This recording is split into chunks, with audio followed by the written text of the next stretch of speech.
मैं एक चीज आपको बता दूं, जो भी चीज मैं बोलता हूं उसको स्टार्ट करने से पहले मैं आपको बता दूं, आप लोग को कॉपी पेन रखने की जरूरत नहीं है। जो भी चीज डिस्कशन होती है सारी की चीजें रिकॉर्ड होती हैं, पूरा ऑडियो रिकॉर्ड होता है, जो मैं डायग्राम में बनाऊंगा सब रिकॉर्ड होगा। रिकॉर्डिंग के बाद ये वीडियो आपको मिल जाएगी। रिकॉर्डिंग करने से दो फायदा है, एक तो आपको भी और मेरे को भी,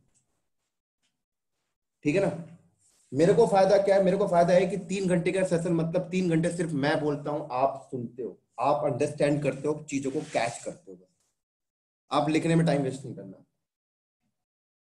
दूसरा आपको फायदा क्या है? आज आज सबको पता है कि टाइम बहुत ज्यादा इंपॉर्टेंट है ना। आप दूर से आए होगे तो हो सकता है 2 घंटे मेट्रो में आने लगा, हो सकता है 2 घंटे मेट्रो में जाने में लगे। तो जो वीडियो मैं आपको दूंगा ना, ये आप मेट्रो में ना पढ़ोगे। जैसे कोई 2 घंटे लग गया तो 2 घंटे हमने क्लास खत्म किया, आप उसको मोबाइल पे रखिए, हेडफोन लगा के मेट्रो में पढ़ते पढ़ते घर पहुंच गया। लैब लैब का ही तो टाइम चाहिए ना, तो घर में 20 मिनट निकाल के लैब कर। ऑफिस जा रहा है, कैब में बैठा है, पढ़ लिया, है ना। तो प्रैक्टिकल से ज्यादा इंपॉर्टेंट होता है कॉन्सेप्ट। आपको पता है 2 इंजीनियर होते हैं मार्केट में। एक एक इंजीनियर पढ़ाई नहीं किया, बट इंजीनियर के साथ 10 साल काम करके इंजीनियर बन गया, लेकिन वो इंजीनियर थोड़ी है सर। समझ आ रही है मेरी बात यहाँ पर? उसका इंक्रीमेंट नहीं होता, वो कितना भी अच्छा काम कर ले। तो कॉन्सेप्ट क्लियर करना है तो सुनना ज्यादा है। प्रैक्टिकल में क्या, प्रैक्टिकल हार्डली 10 मिनट बैठो तो प्रैक्टिकल लैब हो जाती है सर आजकल। समझ आ रही है मेरी बात यहाँ पर? तो आपको पेन कॉपी लेके आने की जरूरत नहीं है। अगर आप फिर भी लाके बैठते हो तो लेके बैठिए, कोई बात नहीं। आपको कोई इंपॉर्टेंट चीज लो, आपकी हैबिट है नोट करने की तो नोट करिए, कोई प्रॉब्लम नहीं। अदरवाइज मैं जो बोलूंगा सारा कुछ रिकॉर्ड हो रहा है, आप जो पूछोगे वो भी रिकॉर्ड हो रहा है, ऑनलाइन से जो बंदे पूछेंगे वो भी रिकॉर्ड हो रहा है, और क्लास के बाद ये वीडियो आपको मिल जाएंगी। और उससे एक और फायदा है कि आप फ्यूचर में कभी अपनी चीजों को रिकॉल कर सकते। समझ आ गई मेरी बात यहाँ पर? चलो, कहाँ पे थे हम लोग? DevOps, right. तो सबसे पहले हम ये समझेंगे कि डेवऑप्स एक्चुअल में है क्या, राइट। मैं क्या बोल रहा था, 95% लोगों को ना ये बात पता होता है मैं क्या कर रहा हूं, है ना। लेकिन क्यों कर रहा हूं ये क्लियर नहीं होता कभी। सिर्फ 5% लोगों को पता होता है मैं क्यों कर रहा हूं।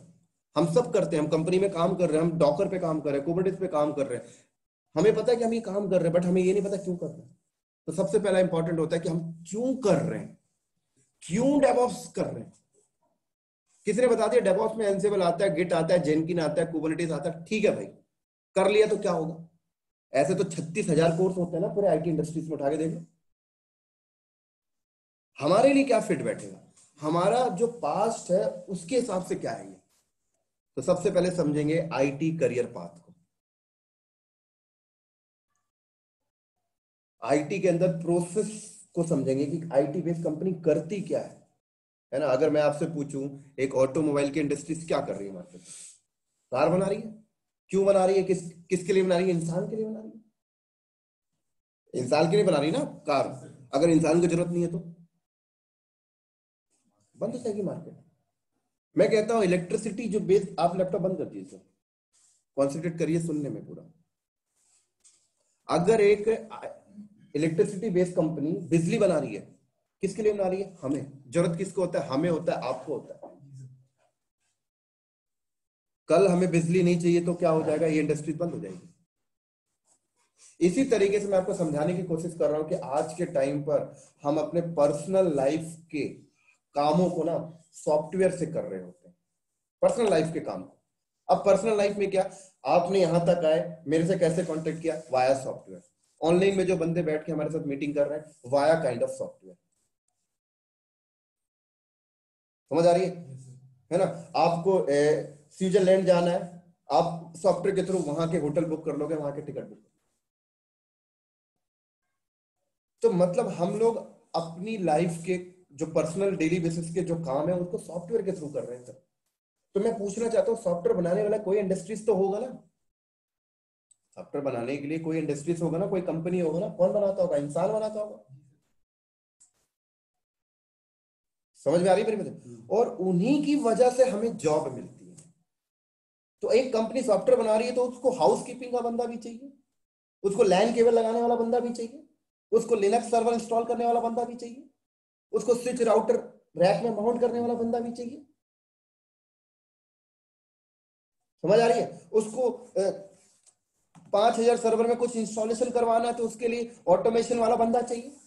मतलब सब सारी नौकरियां ना उसकी वजह से टिकी हुई है। किसकी वजह से? लोगों को सॉफ्टवेयर की जरूरत पड़ती है, सॉफ्टवेयर बनाने वाली इंडस्ट्री सॉफ्टवेयर बना रही है, उनको ये सारे मैन पावर बंदे चाहिए, वो हमें हायर कर लेते हैं। समझ आ रही मेरी बात यहां पर? तो सबसे पहले हम समझेंगे सर आईटी का प्रोसेस मैनेजमेंट। जिन्होंने सुन रखा है मेरे से ये वाली चीजें एक बार, तो फिर से एक बार सुन लीजिए, रिकॉल हो जाएगा, राइट? लॉस नहीं होने वाला, ठीक है ना? तो सबसे पहले अगर आपको आईटी का प्रोसेस मैनेजमेंट क्लियर नहीं है ना, तो कोई फायदा नहीं आप आईटी का कोई भी कोर्स करें, कोई बेनिफिट का नहीं।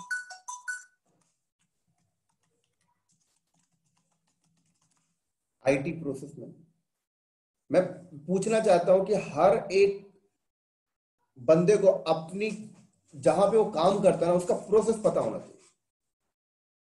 एक आर्मी में कोई बंदा ज्वाइन करता है ना, उसको जीरो से लेके एंड तक के प्रोसेस पता होता है। एक मेजर कर्नल अगर आर्मी में ज्वाइन किया है, उसका काम नहीं है बंदूक उठाना, उसका काम नहीं है रनिंग करना, लेकिन उसको हर एक प्रोसेस पता है, उसको पूरा प्रोसेस पता है, आर्मी का पूरा सिस्टम पता है। एक बैंक में आप चले जाइए, कैश को डिस्ट्रीब्यूट करने वाला बंदा सिस्टम में बैठ के कैश डिस्ट्रीब्यूट कर रहा है, लेकिन उसको बैंक का पूरा प्रोसेस पता है। लेकिन आईटी में पता हमें अपना प्रोसेस ही नहीं पता। हम क्या फील कर रहे होते हैं, सर मैं तो लिनक्स एडमिन हूं, मेरा काम क्या है, लिनक्स के ऊपर कमांड मारना। हमें यही नहीं पता कि बैकएंड की टीम क्या करती है और हमारे फ्रंट की टीम क्या कर रही है, मेरा रोल क्या है। मैं अगर सिस्को का राउटर कॉन्फ़िगर कर रहा हूं तो मेरी वजह से कंपनी को क्या प्रॉफिट होगा, मेरी वजह से कंपनी को क्या रेवेन्यू आ रहा है, मेरा क्या प्रोफाइल है, अगर मैं चला गया तो क्या होगा। समझ आ रही मेरी बात यहां पर? जब तक हमें ये चीज नहीं पता तब तक पता है क्या होगा, हम भटकते रहेंगे। किसी ने बोला ये कर ले, किसी ने बोला ये कर ले, किसी ने बोला बड़े भाई ने बोला तो डेवऑप्स कर ले, किसी ने बोला मेरा मन कर लिया तो डेवऑप्स कर लो। ऐसे क्वेश्चन हमारे दिमाग में आते हैं। किसी ने बोला मेरे बॉस ने बोला तो मैं कर लिया, किसी ने मुझे समझाया तो मैंने कर लिया। आपको अपना करियर आपको डिसाइड करना है कि मेरे को किस रास्ते में चलना है। समझ आ रही है मेरी बात यहां पर?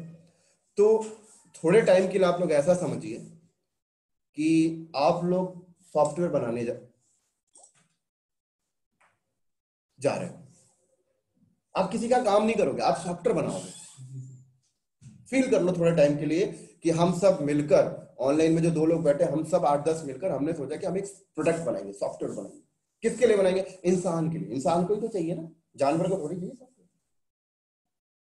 तो चलो कोई भी एक प्रोडक्ट उठा लिया आपने बनाने के लिए, लेकिन सॉफ्टवेयर को बनाने के लिए सबसे पहले क्या चाहिए हमें? हम सबको सबसे पहले क्या चाहिए? डेवलपर। क्या चाहिए सर? क्या चाहिए? डेवलपर चाहिए। तो हम लोगों ने क्या किया, डेवलपर्स हायर कर लिया। लेकिन कितना डेवलपर चाहिए ये कौन डिसाइड करेगा? डिपेंड करेगा कि हम जो सॉफ्टवेयर बना रहे हैं वो कितना बड़ा है, उससे डिपेंड करेगा ना। हो सकता है गूगल नाम की कंपनी बहुत बड़ा प्रोडक्ट बनाती है, उसके पास हजारों डेवलपर है, माइक्रोसॉफ्ट के पास हजारों डेवलपर है, रेड हार्ट के पास हजारों डेवलपर है। आपको क्या लगता है जो रेड हार्ट ने आरिचल 8 लाकर आपको दिया है, ये क्या एक डेवलपर ने बनाया होगा? हजारों डेवलपर उस एक ही प्रोडक्ट पे काम कर रहे हैं। तो सबसे पहले डेवलपर चाहिए। अब हम लोगों ने एक छोटा सा, मान लीजिए ओला कैब जैसा एक सॉफ्टवेयर बना रहे हैं मान लीजिए, या आजकल देखा कई सब ऑनलाइन पेमेंट वाले सॉफ्टवेयर आते हैं, गूगल पे हो गया, फोन पे हो गया, ऐसे ही कुछ हम लोग बना रहे हैं। तो हमारा अगर छोटा सा प्रोडक्ट है तो हो सकता है कि हमें उतने डेवलपर्स, 1000 डेवलपर्स की जरूरत ना पड़े, 100 में काम हो जाए, है कि नहीं? तो फॉर एग्जाम्पल हमने यहां पर क्या किया, 2 डेवलपर्स हायर किया। क्या किया? 2 डेवलपर्स हायर किया। हमने क्या किया, हम लोगों ने 2 डेवलपर्स हायर कर लिए। लेकिन अब ये तो 2 डेवलपर्स हैं, इनको तो डेवलपर्स को तो एक ही चीज आता है, कोड लिखना। भाई बता दे तो कोड लिखना आता है मुझे, C++ पे लिख दूंगा, जावा पे लिख दूंगा, PHP पे लिख दूंगा, जिसमें बोलेगा उस पे लिख दूंगा, मैं तो डेवलपर हूं यार। लेकिन अगर मेरे से तू ये बोलेगा ना कि कीबोर्ड का माउस नहीं चल रहा, मैं उसको सही नहीं कर पाऊंगा। तो मुझसे ये बोलेगा ना कि ऑपरेटिंग सिस्टम इंस्टॉल कर दे, मैं उसको नहीं कर पाऊंगा, क्योंकि अपने पूरा इंटायर दी लाइफ वो लोग कोडिंग ही करते हैं और कुछ नहीं करते। तो चलो आपने 2 डेवलपर हायर कर लिया अपनी जरूरत के हिसाब से, लेकिन सवाल आता है कि डेवलपर्स को लैपटॉप देना है, तो अब लैपटॉप आप दोगे, तो अगर ऑनर लैपटॉप देगा क्या? ऑनर तो बजट पास कर देगा। अब लैपटॉप देना है, लैपटॉप देने के बाद उस पर ऑपरेटिंग सिस्टम डालना है, उस लैपटॉप को डोमेन में ज्वाइन कराना। आप लोगों को कंपनी से लैपटॉप मिला होगा तो वो डोमेन में ज्वाइन होगा, याद करिए।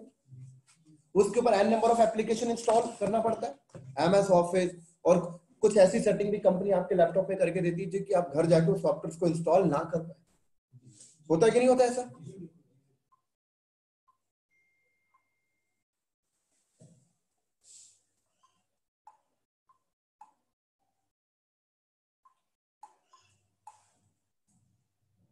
ठीक है, समझ आ रही है मेरी बात यहां पर? तो इसका मतलब डेवलपर्स के लैपटॉप की मैनेजमेंट के लिए ना आपको एक टीम चाहिए। अब मैं अगर बात करूं कि हम लोग सब मालिक हैं सॉफ्टवेयर बनाने के लिए, तो डेवलपर्स कितना भी स्मार्ट क्यों ना हो, हमारे लिए एक रिसोर्स है सर। ऑनर के लिए तो एक रिसोर्स है, कितना भी इंटेलिजेंट डेवलपर क्यों ना हो, वो रिसोर्स है सर, वो कुछ भी नहीं है। समझ आ रही है मेरी बात आपको? तो अब डेवलपर्स के लैपटॉप को मैनेज करने के लिए आपको क्या चाहिए? एक ऐसी टीम चाहिए जो ये काम करता हो, कीबोर्ड सही कर दे, माउस सही कर दे, डेस्कटॉप सपोर्ट इंजीनियर। कौन है यहाँ पे डेस्कटॉप सपोर्ट इंजीनियर? था ना? यही काम करते थे, आप भी यही करते थे ऑनलाइन। जी सर। आप में से कौन है डेस्कटॉप सपोर्ट इंजीनियर? मैं था सर। यही काम करते थे, जी। आपने भी किया। तो डेस्कटॉप सपोर्ट इंजीनियर की प्रोफाइल यही होती है कि आपके ऑफिस में 1000 एम्प्लॉई हैं, 1000 एम्प्लॉई में 4 डेस्कटॉप सपोर्ट इंजीनियर रख लिया, 250 यूजर को मैनेज करो। क्या मैनेज करो? उनके लैपटॉप में पेन ड्राइव लगानी है, पेन ड्राइव का एक्सेस देना है, डोमेन में ज्वाइन कराना है, कोई एनएसएससी सॉफ्टवेयर इंस्टॉल करना है, चाहिए ना बंदा। सॉफ्टवेयर बनाने वाली कंपनी दूसरे रिसोर्स को हायर की, उस दूसरे रिसोर्स को क्या बोला जाता है? Desktop support engineer. लेकिन मैं आपसे पूछना चाहता हूँ, क्या हम लोग जो सॉफ्टवेयर बनाने के लिए जो हम मार्केट पे आए हैं, क्या हमारा गोल अचीव हुआ? अभी तक गोल अचीव नहीं हुआ सर। गोल हम लोग का कब अचीव होगा? जब हमारा सॉफ्टवेयर बनेगा और बन के मार्केट में बिकेगा, लोग खरीदेंगे, उससे पैसे आएंगे, तब हमारा गोल अचीव होगा।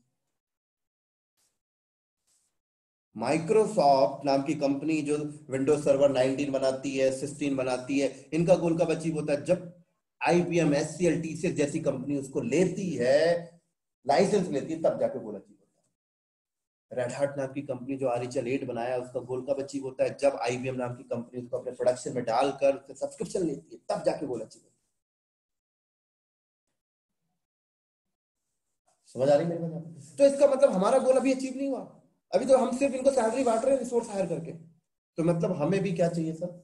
हमें भी गोल अचीव करने के लिए थोड़ा सा वेट करना पड़ेगा। तो हमारा यहां तक का प्रोसेस हो गया, अभी कुछ प्रॉफिट नहीं हुआ हमें। अब कंपनी क्या करेगी? हम लोग के दिमाग में क्वेश्चन आएगा, अभी पता है, हम सब ऑनर के दिमाग में क्वेश्चन आएगा कि ठीक है हमने डेवलपर्स हायर कर लिया, लेकिन कल को अगर डेवलपर्स अपने लैपटॉप में बैठ के कोडिंग कर रहा है, तो उसका कोड उनके लोकल हार्ड ड्राइव में जाके स्टोर हो रहा है, लोकल हार्ड ड्राइव में स्टोर हो रहा है। कल को डेवलपर का लैपटॉप चोरी हो जाए, क्रैश हो जाए, तो ठीक है भाई, लैपटॉप का कॉस्ट क्या होगा? 40,000, 45,000, कोई दिक्कत नहीं। लेकिन कोड जो 6 महीने से पड़ा हुआ था, उसका क्या क्या दोबारा लिखा होगा? कंपनी के लिए इंपॉर्टेंट क्या? टाइम। तो हमारे दिमाग में क्वेश्चन वगैरह ऐसा कुछ, कोडिंग का ना बैकअप सर्वर बनाओ। अब बैकअप का मतलब क्या? कि डेवलपर को बोलो कि जो भी कोडिंग आप करते हो ना, उस कोड को ना एक सेंट्रलाइज लोकेशन में आप अपलोड कर दो, जिससे भाई एक कॉपी हमारे पास भी रहे, आपके पास भी, अच्छी बात है। तो आप लोग क्या करोगे? अब आप लोग नेहरू प्लेस जाओगे, नेहरू प्लेस से आपने एक सर्वर परचेज किया। अब सर्वर परचेज कर रहे हो, मान लो ब्लेड सर्वर, तो हो सकता है 2.5-3 लाख का ही हो, 5 लाख का हो। सर्वर आपने परचेज करना है, हम सब ने। अब इसके ऊपर ऑपरेटिंग सिस्टम डालना है। भाई किसी भी हार्डवेयर को ऑपरेट करने के लिए ऑपरेटिंग सिस्टम चाहिए ना, बिना ऑपरेटिंग सिस्टम के कोई हार्डवेयर ऑपरेट नहीं होता सर। अब ऑपरेटिंग सिस्टम क्या डाले? कुछ भी डाल ले भाई, है ना। कोई बंदा, हम लोग कंफर्टेबल विंडोज में थे तो हमने विंडोज डाल लिया, हम थोड़ा सा स्मार्ट हो चुके हैं तो हमने लिनक्स डाल लिया। वो मैटर अभी नहीं कर रहा क्या ऑपरेटिंग सिस्टम यूज कर, हमने एक ऑपरेटिंग सिस्टम डाला। उसके बाद हमने क्या किया, एक फोल्डर बनाया यहाँ पर। मान लीजिए हमने यहाँ पर एक फोल्डर बनाया कॉमन नाम का, और हमने इस फोल्डर को शेयर कर दिया, और हमने क्या बोला, डेवलपर्स के सिस्टम पे राइट्स दे दिया। अब डेवलपर्स क्या करते हैं, कोडिंग लिखते हैं, हर शाम को 5:30 बजे पंच आउट करने से पहले कोड को अपलोड करते हैं एक फोल्डर बनाकर, हर डेट बाय डेट के हिसाब से, और निकल जाते हैं। ठीक है भाई, एक कॉपी हमारे पास आ रही है। हमने ऐसा क्यों किया, क्योंकि कल को फ्यूचर को देखते हुए हम लोगों ने प्लान बनाया, कंपनी कराई। लेकिन अब सवाल आता है कि ये 5 लाख का सर्वर खरीद तो लिया हमने, इसके ऊपर ऑपरेटिंग सिस्टम डाल तो लिया, लेकिन सवाल आता है कि डेवलपर जब कोड को अपलोड करता है ना, तो अपलोडिंग फेल्ड। यह हो सकता है कि इस पे जो ऑपरेटिंग सिस्टम डाला था साला वो काम ही नहीं कर रहा। यह हो सकता है कि एक डेवलपर आज बीमार है, वो कहता है मैं वर्क फ्रॉम होम करूंगा, जैसे अभी सोएसा ने बोला कि मैं वर्क फ्रॉम होम करती हूँ, तो घर से कैसे कनेक्ट करेगा इस सर्वर को। ये सर्वर तो हमने अपनी बिल्डिंग में लगाया ना, और आप घर का मतलब पब्लिक में बैठे हुए, और ये प्राइवेट है। तो अब सवाल आती है कि उस डेवलपर को राइट्स देनी है, इस सर्वर की मॉनिटरिंग करनी है, इसकी मैनेजमेंट करनी है, पैच अपडेट करना है सर्वर पे। तो अब सवाल आता है कि हम लोगों को ना एक और रिसोर्स की जरूरत पड़ेगी, सिस्टम एडमिन। तो हम लोगों ने इंटरव्यू लिया सिस्टम एडमिन का, और सिस्टम एडमिन को हायर किया। उसको बोला भाई देखते रहियो, वो सिस्टम एडमिन सर्वर को मैनेज करता है, इसकी मॉनिटरिंग देखता है, कल को किसी डेवलपर का कोड पुश करते टाइम दिक्कत आ गई वो देखता है, राइट्स को देखता है, कल को कोई नया डेवलपर्स आ गया उसको भी राइट्स देनी है वो देखता है, कल को वर्क फ्रॉम होम से वीपीएन के थ्रू करना है वो देखता है। मतलब एक सिस्टम एडमिन की जरूरत पड़ गई, मतलब तीसरा रिसोर्स की जरूरत हमें पड़ेगी। कौन सा सर, तीसरे रिसोर्स की जरूरत पड़ी। समझ आ रही है मेरी बात यहाँ पर। उसके बाद हमने एक सिस्टम एडमिन हायर कर लिया, और हमने इसका नाम दे दिया this is our dev server. नाम है सर, कुछ भी दे दो, क्या जाता है इसमें। हमने बोला ये हमारा डेवलपमेंट सर्वर है, लेकिन क्या डेव सर्वर लगाने के बाद गोल अचीव हुआ, गोल अचीव नहीं हुआ। अब अगला प्रोसेस पे जाएंगे। अगला प्रोसेस क्या होगा, हमने डेवलपर से कोडिंग लिखवाकर कोड को यहां पर अपलोड करवा लिया। अब जो कोड हमारे पास आया है, क्या गारंटी है कि हमारे कंपनी का डेवलपर सोर्स कोड अपने से लिखा है, हो सकता है किसी का कॉपीराइट्स कर लिया है ना।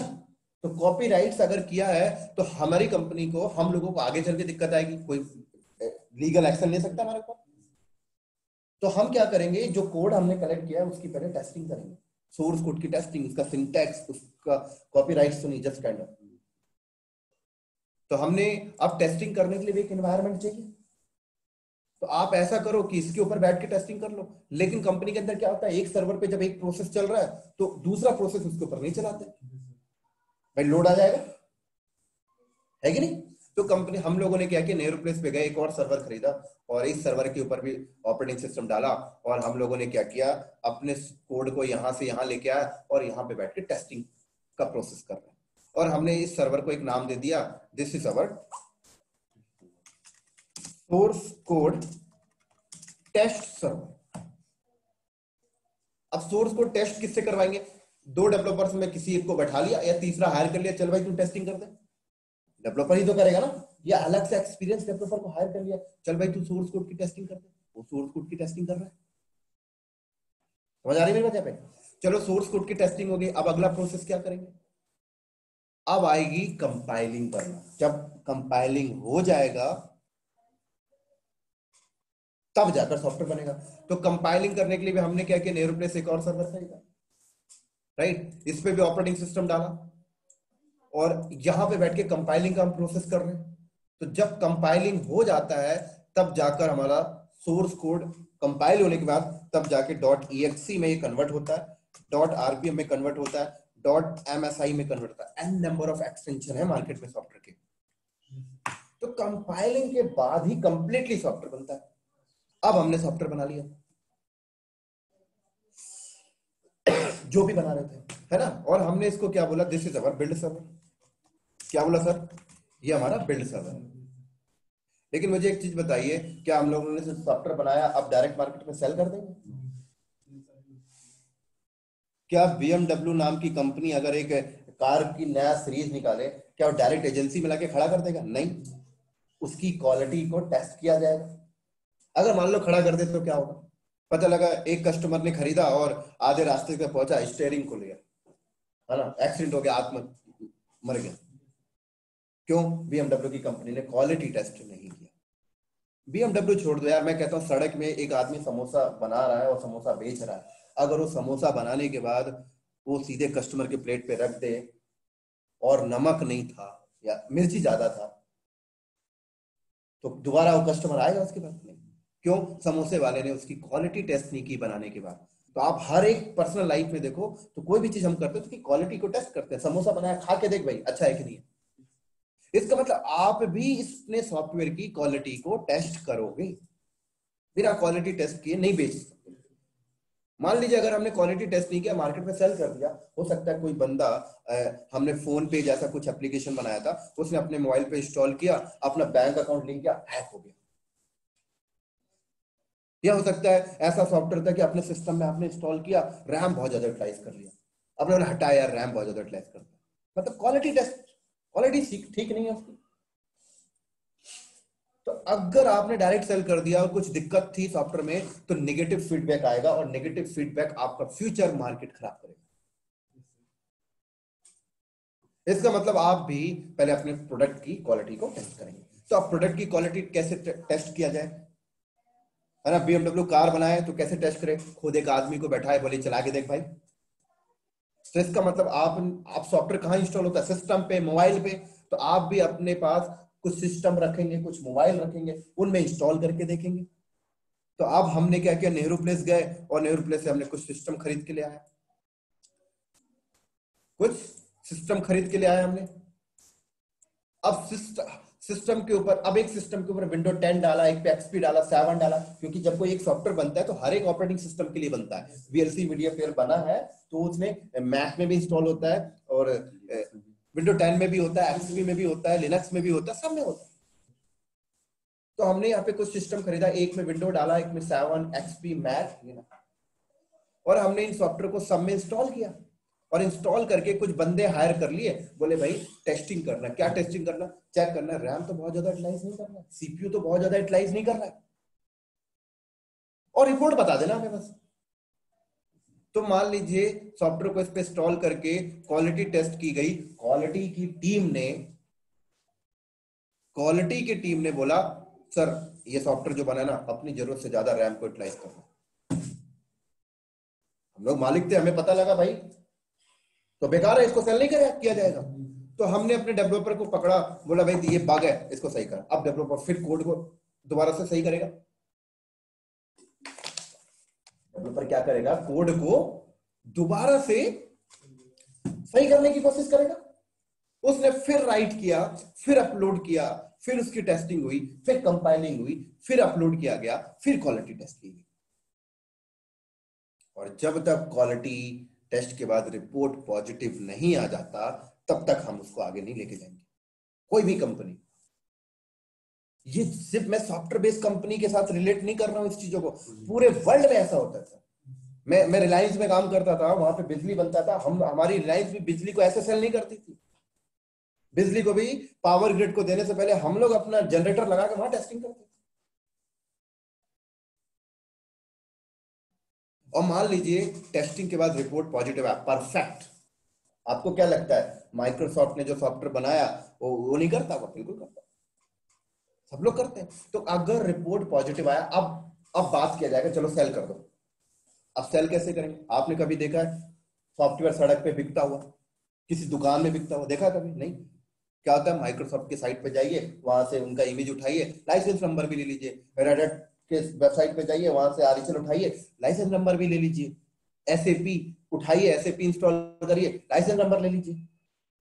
ऑनलाइन बिक रहा ना, मतलब कहीं ना कहीं उन्होंने ऑनलाइन पे स्टोर रखा है, मतलब किसी कंप्यूटर के ऊपर स्टोर होगा। तो हम लोग भी अब क्या करेंगे, हमने नेहरू प्लेस पे गए और कुछ सर्वर हमने यहाँ पे खरीदा, और इन सर्वर के ऊपर हमने अपने सॉफ्टवेयर को क्या कर दिया, लाके स्टोर कर दिया। क्या कर दिया? स्टोर कर दिया। और ये वाला इन्वायरमेंट हमने क्या बोला, ये वाला जो एनवायरनमेंट था, ये वाला एनवायरनमेंट हमारा इंटरनेट से कनेक्टेड है, ये रहा इंटरनेट, और हमारे कस्टमर ये बैठे हुए हैं, ये हमारे कस्टमर है, ये हमारे कस्टमर है, ये हमारे कस्टमर है, ये हमारे कस्टमर है। ये कस्टमर वाया इंटरनेट आते हैं, वाया इंटरनेट के थ्रू हमारे पास आते हैं और हमारे यहाँ से सॉफ्टवेयर को पिक करके ले जाते हैं।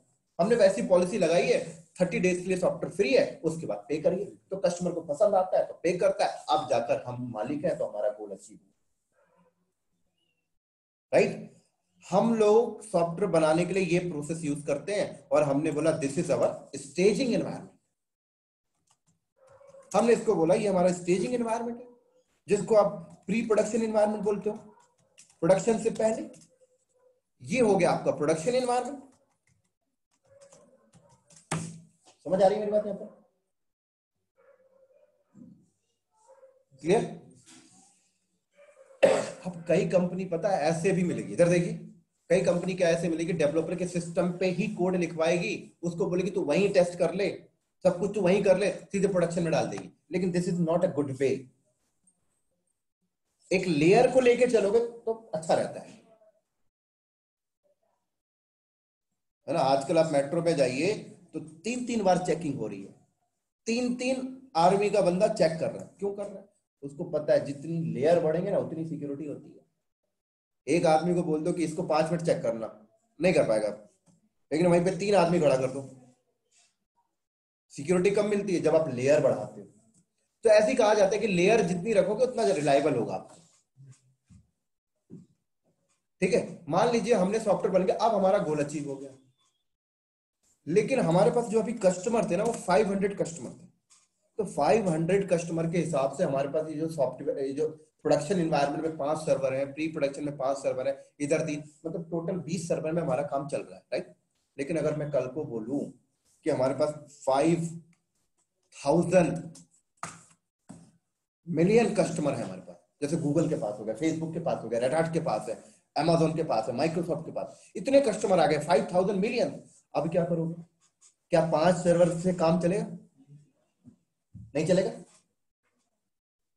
है कि नहीं। अगर एक समोसे वाला समोसा बेच रहा है, अगर उसके पास दिन भर में 100 कस्टमर आते हैं तो एक ठेला लगाएगा उसने, लेकिन 200 आए तो क्या करेगा?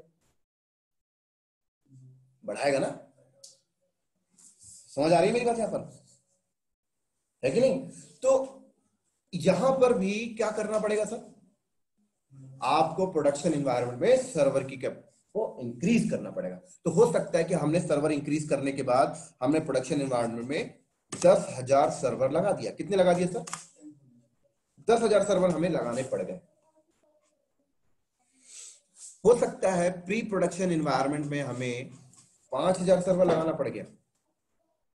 हो सकता है कि अब 2 डेवलपर से काम नहीं हो रहा, हो सकता है कि हमें यहां पर 400 डेवलपर हायर करने पड़ेंगे अपने ही प्रोडक्ट के लिए।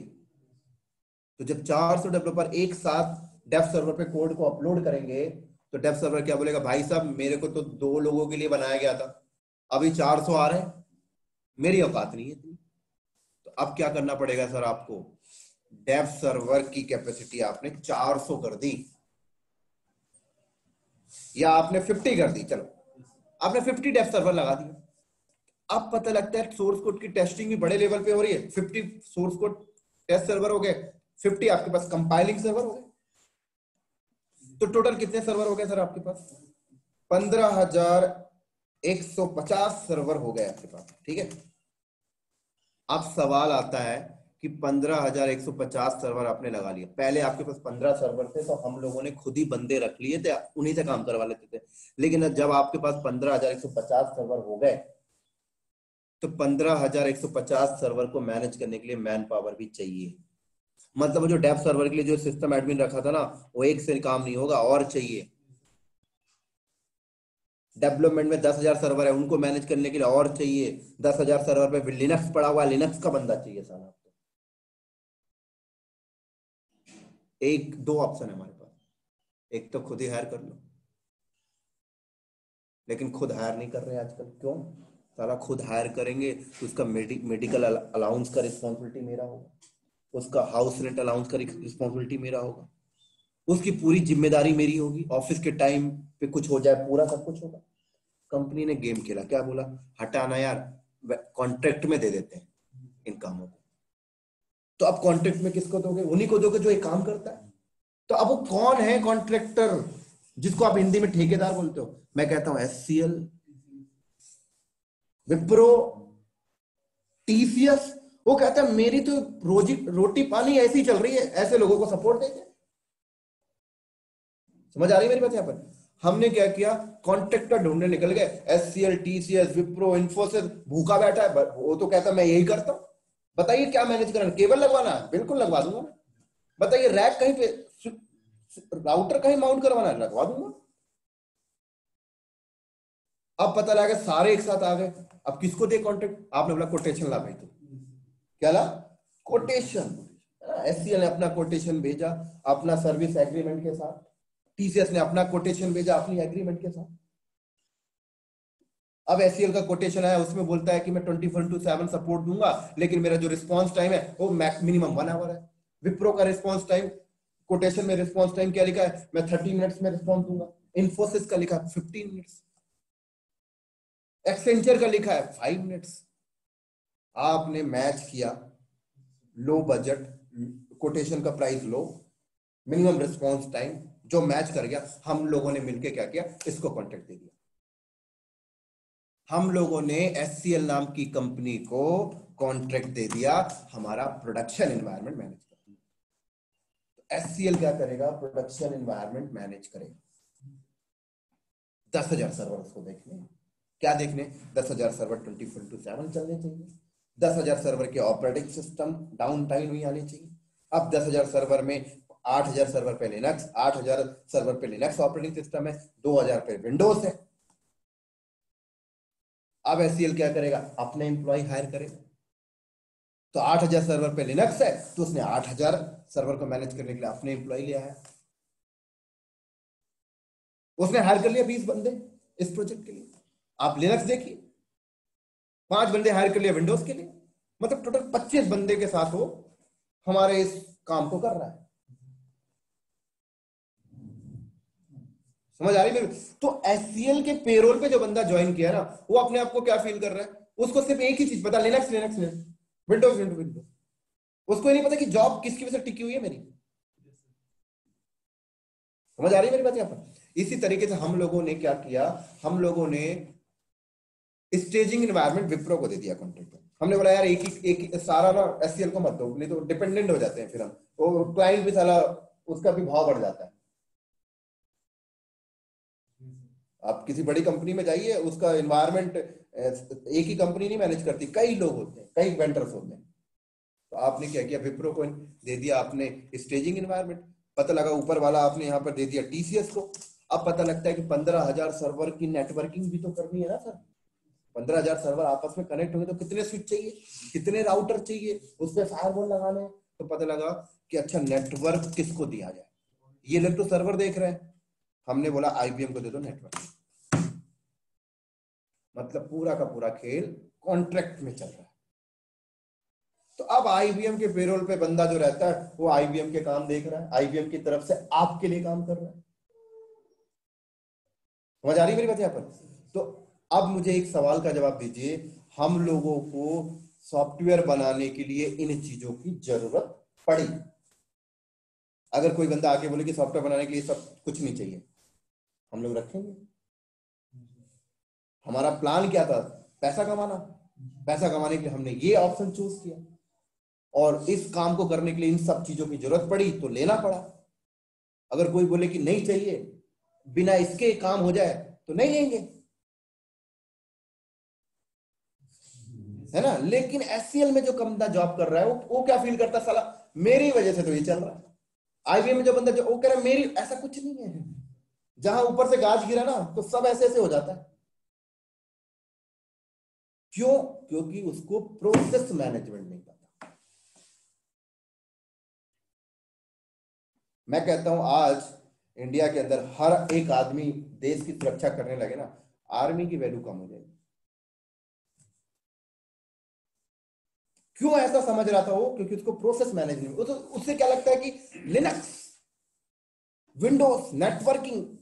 नहीं सर, इन सब चीजों की जरूरत क्यों हो रही है, वो चीज पता होना बहुत इंपॉर्टेंट है आपके लिए, राइट। तो अब क्या हुआ, आप इसी के शिकार में फंस भी गए, आप इस शिकार में। कैसे फंसे पता है, मार्केट में आ गया अमेजोन, मार्केट में आ गया माइक्रोसॉफ्ट, गेम खेल गए इन्होंने। क्या गेम खेला अमेजोन ने, इन्होंने बोला यार, बहुत सारे लोग हो रहे सॉफ्टवेयर बनाने वाले, उन्होंने बोला यार ये सॉफ्टवेयर बनाने वाली कंपनियों को ना ये हार्डवेयर चाहिए होता है, इन लोगों ना ये एससीएल छोटे मोटे कंपनियों को कॉन्ट्रैक्ट में देते हैं यार, है ना। ये आईबीएम फाइबीएम के हार्डवेयर खरीदते हैं, परेशान रहते हैं, हर 2 साल 3 साल में रिप्लेस करना पड़ता है। अब अमेजोन ने क्या गेम खेला, वो हर कंट्री में, बड़ी बड़ी कंट्रियों में जहां पे फेमस कंट्रियां, वहां पे जाके अपना बड़ा बड़ा डेटा सेंटर लगा दिया। अब डेटा सेंटर लगाकर ऐसी कंपनियों के पास पहुंचा जो सॉफ्टवेयर बनाते हैं, जैसे हमारे हमारे पास पहुंच गया उसने, हमसे बोला, अमेजोन ने अपनी बिजनेस टीम को भेजा। बिजनेस टीम आज भी यूएस में जाती है और मीटिंग करती है सॉफ्टवेयर प्रोडक्ट बेस्ड कंपनी के साथ, और उनके साथ मीटिंग किया गया, भाई आप लोग क्या करते हो। हम लोगों ने बोला हम तो सॉफ्टवेयर बनाते हैं। क्या सॉफ्टवेयर, फलाना व्हाट्सएप बनाते हैं, ये बता दिया हमने। क्या प्रॉफिट होता है, 50 करोड़ का प्रॉफिट होता है। इन्वेस्टमेंट कितना करते हैं, हम लोगों ने बोला 100 करोड़ इन्वेस्टमेंट करते हैं तो 50 करोड़ रुपए हमें प्रॉफिट होता है। अमेजोन का बिजनेस टीम हंस लिया, बोला 50 करोड़ रुपए इन्वेस्टमेंट करते हो, मैं 25 करोड़ इन्वेस्टमेंट में आपका काम करवा दूंगा। तो जब सवाल आया कि 25 करोड़ रुपए के इन्वेस्टमेंट में उन्होंने बोला कि हम आपका काम करवा देंगे, तो एक एक्साइटमेंट आएगा कि नहीं आएगा मालिक के अंदर। बता, सीधे 25 करोड़ रुपए बचा रहा है कंपनी का, और पैसा ही सब कुछ होता है, जो कॉस्ट बता दे वही राजा है कंपनी के अंदर, है कि नहीं। तो पूछे हमने, बता भाई कैसे करवाया, तो अमेजोन के बिजनेस टीम ने बोला कि हम लोगों ने बड़ा बड़ा डेटा सेंटर बनाया है और ये वर्चुअली है, आप ये जो हार्डवेयर जो दुकान से खरीदते थे ना, ये हमसे ले लीजिए, हमसे आप लेंगे तो हम आपसे कूलिंग सिस्टम का पैसा नहीं लेंगे, हम आपसे बिल्डिंग का रेंट का पैसा नहीं लेंगे, हम आपसे मेंटेनेंस का पैसा नहीं लेंगे, हम आपसे अपफ्रंट कॉस्ट नहीं लेंगे, हमें सिर्फ आप सर्वर के यूज का पैसा दे देना, बस जितने घंटे यूज करोगे। हमने उसका रेशियो निकाला तो सही में 25 करोड़ पे काम हो रहा था। लेकिन एक कंडीशन हमारे पास आ गई थी। क्या कंडीशन, यार हमने लास्ट ईयर ही ना 50 करोड़ का इंफ्रास्ट्रक्चर लगाया, तो हम अभी नहीं जा सकते, क्योंकि भाई अभी हमने हार्डवेयर लगाया है, अगर हम अभी चले गए 50 करोड़ इन्वेस्टमेंट करने के बाद, अगर हम कल चले गए तो हमारे लिए तो लॉस है। मैं कहता हूं अगर आपका घर दिल्ली में है तो आपको कोई 5,000 में भी फ्लैट देना आपके लिए तो घाटा है। गलत बोल रहा हूँ क्या, अगर आपका घर दिल्ली में खुद का है तो कोई 2,000 में भी फ्लैट दे वो भी घाटा है। लेकिन अगर मैं आपसे, यहाँ पर कंपनी के साथ ये हुआ कि उसका जो इंफ्रास्ट्रक्चर था ना वो एक्सपायर होने वाला था, मतलब हर एक हार्डवेयर की एक लाइफ होती है, 5 साल के बाद एक्सपायर हो जाता है, 6 साल के बाद एक्सपायर हो जाता है।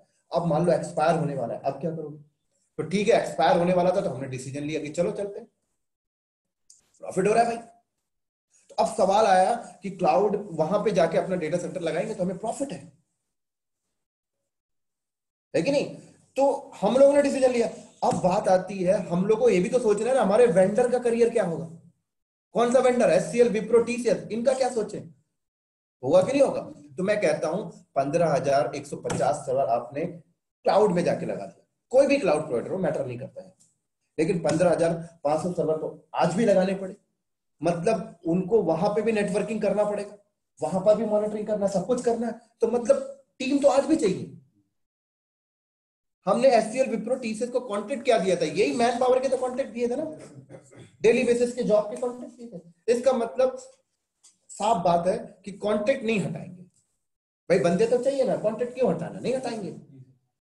लेकिन सवाल ये आता है कि एचसीएल, विप्रो, टीसीएस जो अपने बंदे हायर किया है ना, वो बंदों को तो ऑन प्रेमिसेस में काम करने का एक्सपीरियंस है, क्लाउड तो एक नया प्लेटफॉर्म उनके लिए हो जाएगा, है ना। तो अब हम लोगों ने क्या किया, अपने वेंडर को ना एक ईमेल ठोक दिया। क्या ईमेल ठोक दिया कि भाई हमारा एनवायरनमेंट नेक्स्ट ईयर तक क्लाउड पे जा रहा है, आपके पास जो मैन पावर है उनको ट्रेनिंग दे दो आप, या फिर अपनी नई टीम लेके आना, नहीं तो फिर हम कॉन्ट्रैक्ट हटा देंगे। एचसीएल बोला यार ये क्या हो गया, विप्रो बोला ये क्या हो गया साला, अब तो कॉन्ट्रैक्ट चला जाएगा हाथ से, 10 करोड़ रुपए आ रहे थे। एचसीएल ने भी गेम खेला, मुझे भी तो बंदों के साथ ही गेम खेलना है। क्या गेम खेला, एक बाहर से ट्रेनर बुलाया, उस प्रोजेक्ट में जो बंदे थे उनको एक हफ्ते की ट्रेनिंग करना, ट्रेनिंग कर लिए बंदे, नहीं था पैसा एचसीएल के पास, बोला बाहर से करके आ जा, नहीं तो मैं दूसरे हायर कर लूंगा। वो बाहर वाले कौन है? हम लोग हैं। हम लोग परेशान कि क्या हो गया भाई, है ना। और ज्यादा गेम खेलना था तो एचसीएल ने क्या किया, नई वैकेंसी डाल दी कि ये बंदे निकलेंगे, क्लाउड के बंदे आएंगे। और आपको क्या लगता है, एचसीएल एडब्ल्यूएस यूज करने लगा, विप्रो एडब्ल्यूएस यूज करने लगा। एचसीएल लाया क्या? कहां से चेंज हुआ जॉब? ऊपर से, सब ऊपर से हो रहा था। और हम किस मुगालते में फंसे हुए थे? क्यों? हमें प्रोसेस नहीं पता था। समझ आ रही मेरी बात यहां पर? तो अब क्या हुआ कि हमें कॉन्ट्रैक्ट आज भी नहीं हटाना। आज भी बंदे एचसीएल पे काम कर रहे हैं, आज भी बंदे एचसीएल को हमने कॉन्ट्रैक्ट दिया, लेकिन एचसीएल कंपनी के जो बंदे हैं वो हमारा इंफ्रास्ट्रक्चर आज भी देख रहे हैं, मॉनिटरिंग देख रहे हैं, मैनेजमेंट देख रहे हैं, प्रोसेस बैकअप मैनेजमेंट देख रहे हैं, बट वो क्लाउड पे देख रहे हैं। तो ले दे के सवाल ये आता है कि जो इंफ्रास्ट्रक्चर की प्रॉब्लम थी वो हम लोगों ने अपनी सॉल्व कर ली, क्योंकि हमें प्रॉब्लम होता था हर 5 साल के बाद इंफ्रा को रिप्लेस करना है ना। एचसीएल से ईमेल आ गया कि प्रोडक्शन के 4 सर्वर जल गए, है ना, 6 लाख का कोटेशन भेजा, उन्होंने अप्रूव करना है सर। तो हम लोगों ने अपनी जो सर पे हेडक थी उसको खत्म कर लिया। किसकी वजह से? क्लाउड। भाई काम से मतलब है ना।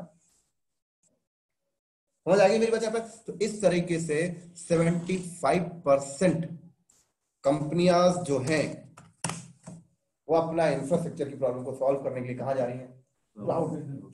अब मैं पूछना चाहता हूं कि 25%, मैंने 100% क्यों नहीं लिखा? मैं पूछना चाहता हूं कि मैंने 100% क्यों नहीं लिखा? तो इसका आंसर आप लोग एक एक करके देंगे कि कौन सी कंपनी है जो क्लाउड पे नहीं जाती इंफ्रा को लगाने। फिर मैं आपको बताऊंगा एक्चुअल में रीजन क्या है जो क्लाउड पे नहीं जाते। आप बोलिए सर पहले।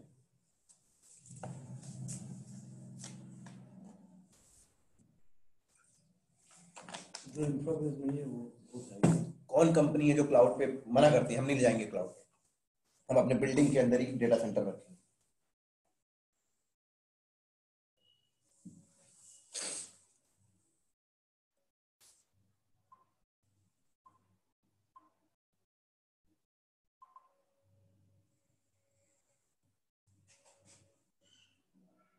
जिसका डाटा थोड़ा ज़्यादा सिक्योर होगा, जिसका थोड़ा ज्यादा सिक्योर होगा, वो ज़्यादा पब्लिक नहीं करना चाहते। अच्छा, इसलिए वो क्लाउड पे नहीं जाना चाहिए। चलो ठीक है, आप बताइए sir. Banking sector, banking sector नहीं जाएगी। Private cloud. मैं आपको 10 बैंक गिना देता हूँ क्लाउड में बैठे हुए अभी। आप बताओ सर। रेलवे सेक्टर नहीं जाएगी। रेलवे सेक्टर जो आपने बताया था कंपनी जो इनको पता है, आप बताइए। पहली बात तो वो कंपनी में जाएगी जिसको माइंड में ये बात सेट है कि क्लाउड इज नॉट सिक्योर। तो दूसरी चीज वो कंपनी में जाएगी जिसका सेटअप उतना बड़ा ही नहीं है। जैसे कोई कंपनी है तो छोटा मोटा वेबसाइट। कौन? पीवीआर का दिल्ली एनसीआर में जो पीवीआर है ना, पीवीआर का पूरा डेटा सेंटर एडब्ल्यूएस पे लगा हुआ है। छोटे की बात कर रहे हो आप? उसका ट्रांजैक्शन बहुत ज्यादा है, वो नहीं जाएगी। ट्रांजैक्शन हिट रेशियो बहुत ज्यादा होगा, वो नहीं जाएगी। वो जाएगी बट जाने के लिए 25% में कहना बहुत मुश्किल हो रहा है। हाँ जी सर। जो अपना डेटा इनको भ्रम है सर कि वहाँ क्लाउड पे डाटा तो सिक्योर है यार, सिक्योर वाला तो आंसर मेरा गलत है। वो तो मैं खाली पास करने ऑनलाइन जी सर। कौन सी कंपनी क्लाउड पे नहीं जाती है? सर कंपनी, मोस्टली कंपनी है जो क्लाउड पे नहीं जाती क्योंकि वो अपना जो डेटा होती है वो दूसरे जगह स्टोर करना सही नहीं समझती। क्यों? क्लाउड तो ये भी बोलता है कि अपने घर पे वो क्या तिजोरी में डेटा रख लो तब भी काम हो जाएगा। बहुत सी है, जैसे अभी मैं देख रहा हूँ एयरटेल में भी अभी कंप्लीट क्लाउड पे नहीं है। तो क्या पूरे वर्ल्ड में एयरटेल बस है? नहीं, एयरटेल भी है, सेंसर का खुद का डेटा सेंटर है। सोएसा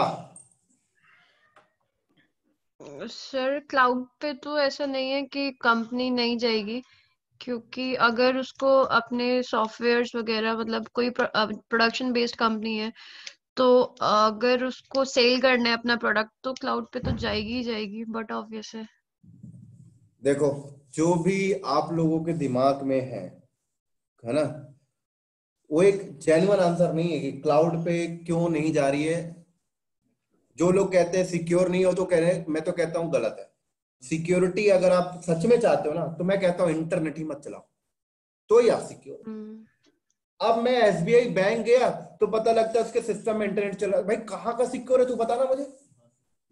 तूने लेयर्स लगाए होंगे ना सिक्योरिटी करने के लिए, सिक्योरिटी के कंप्लायंस फायरवॉल लगाए होंगे ना।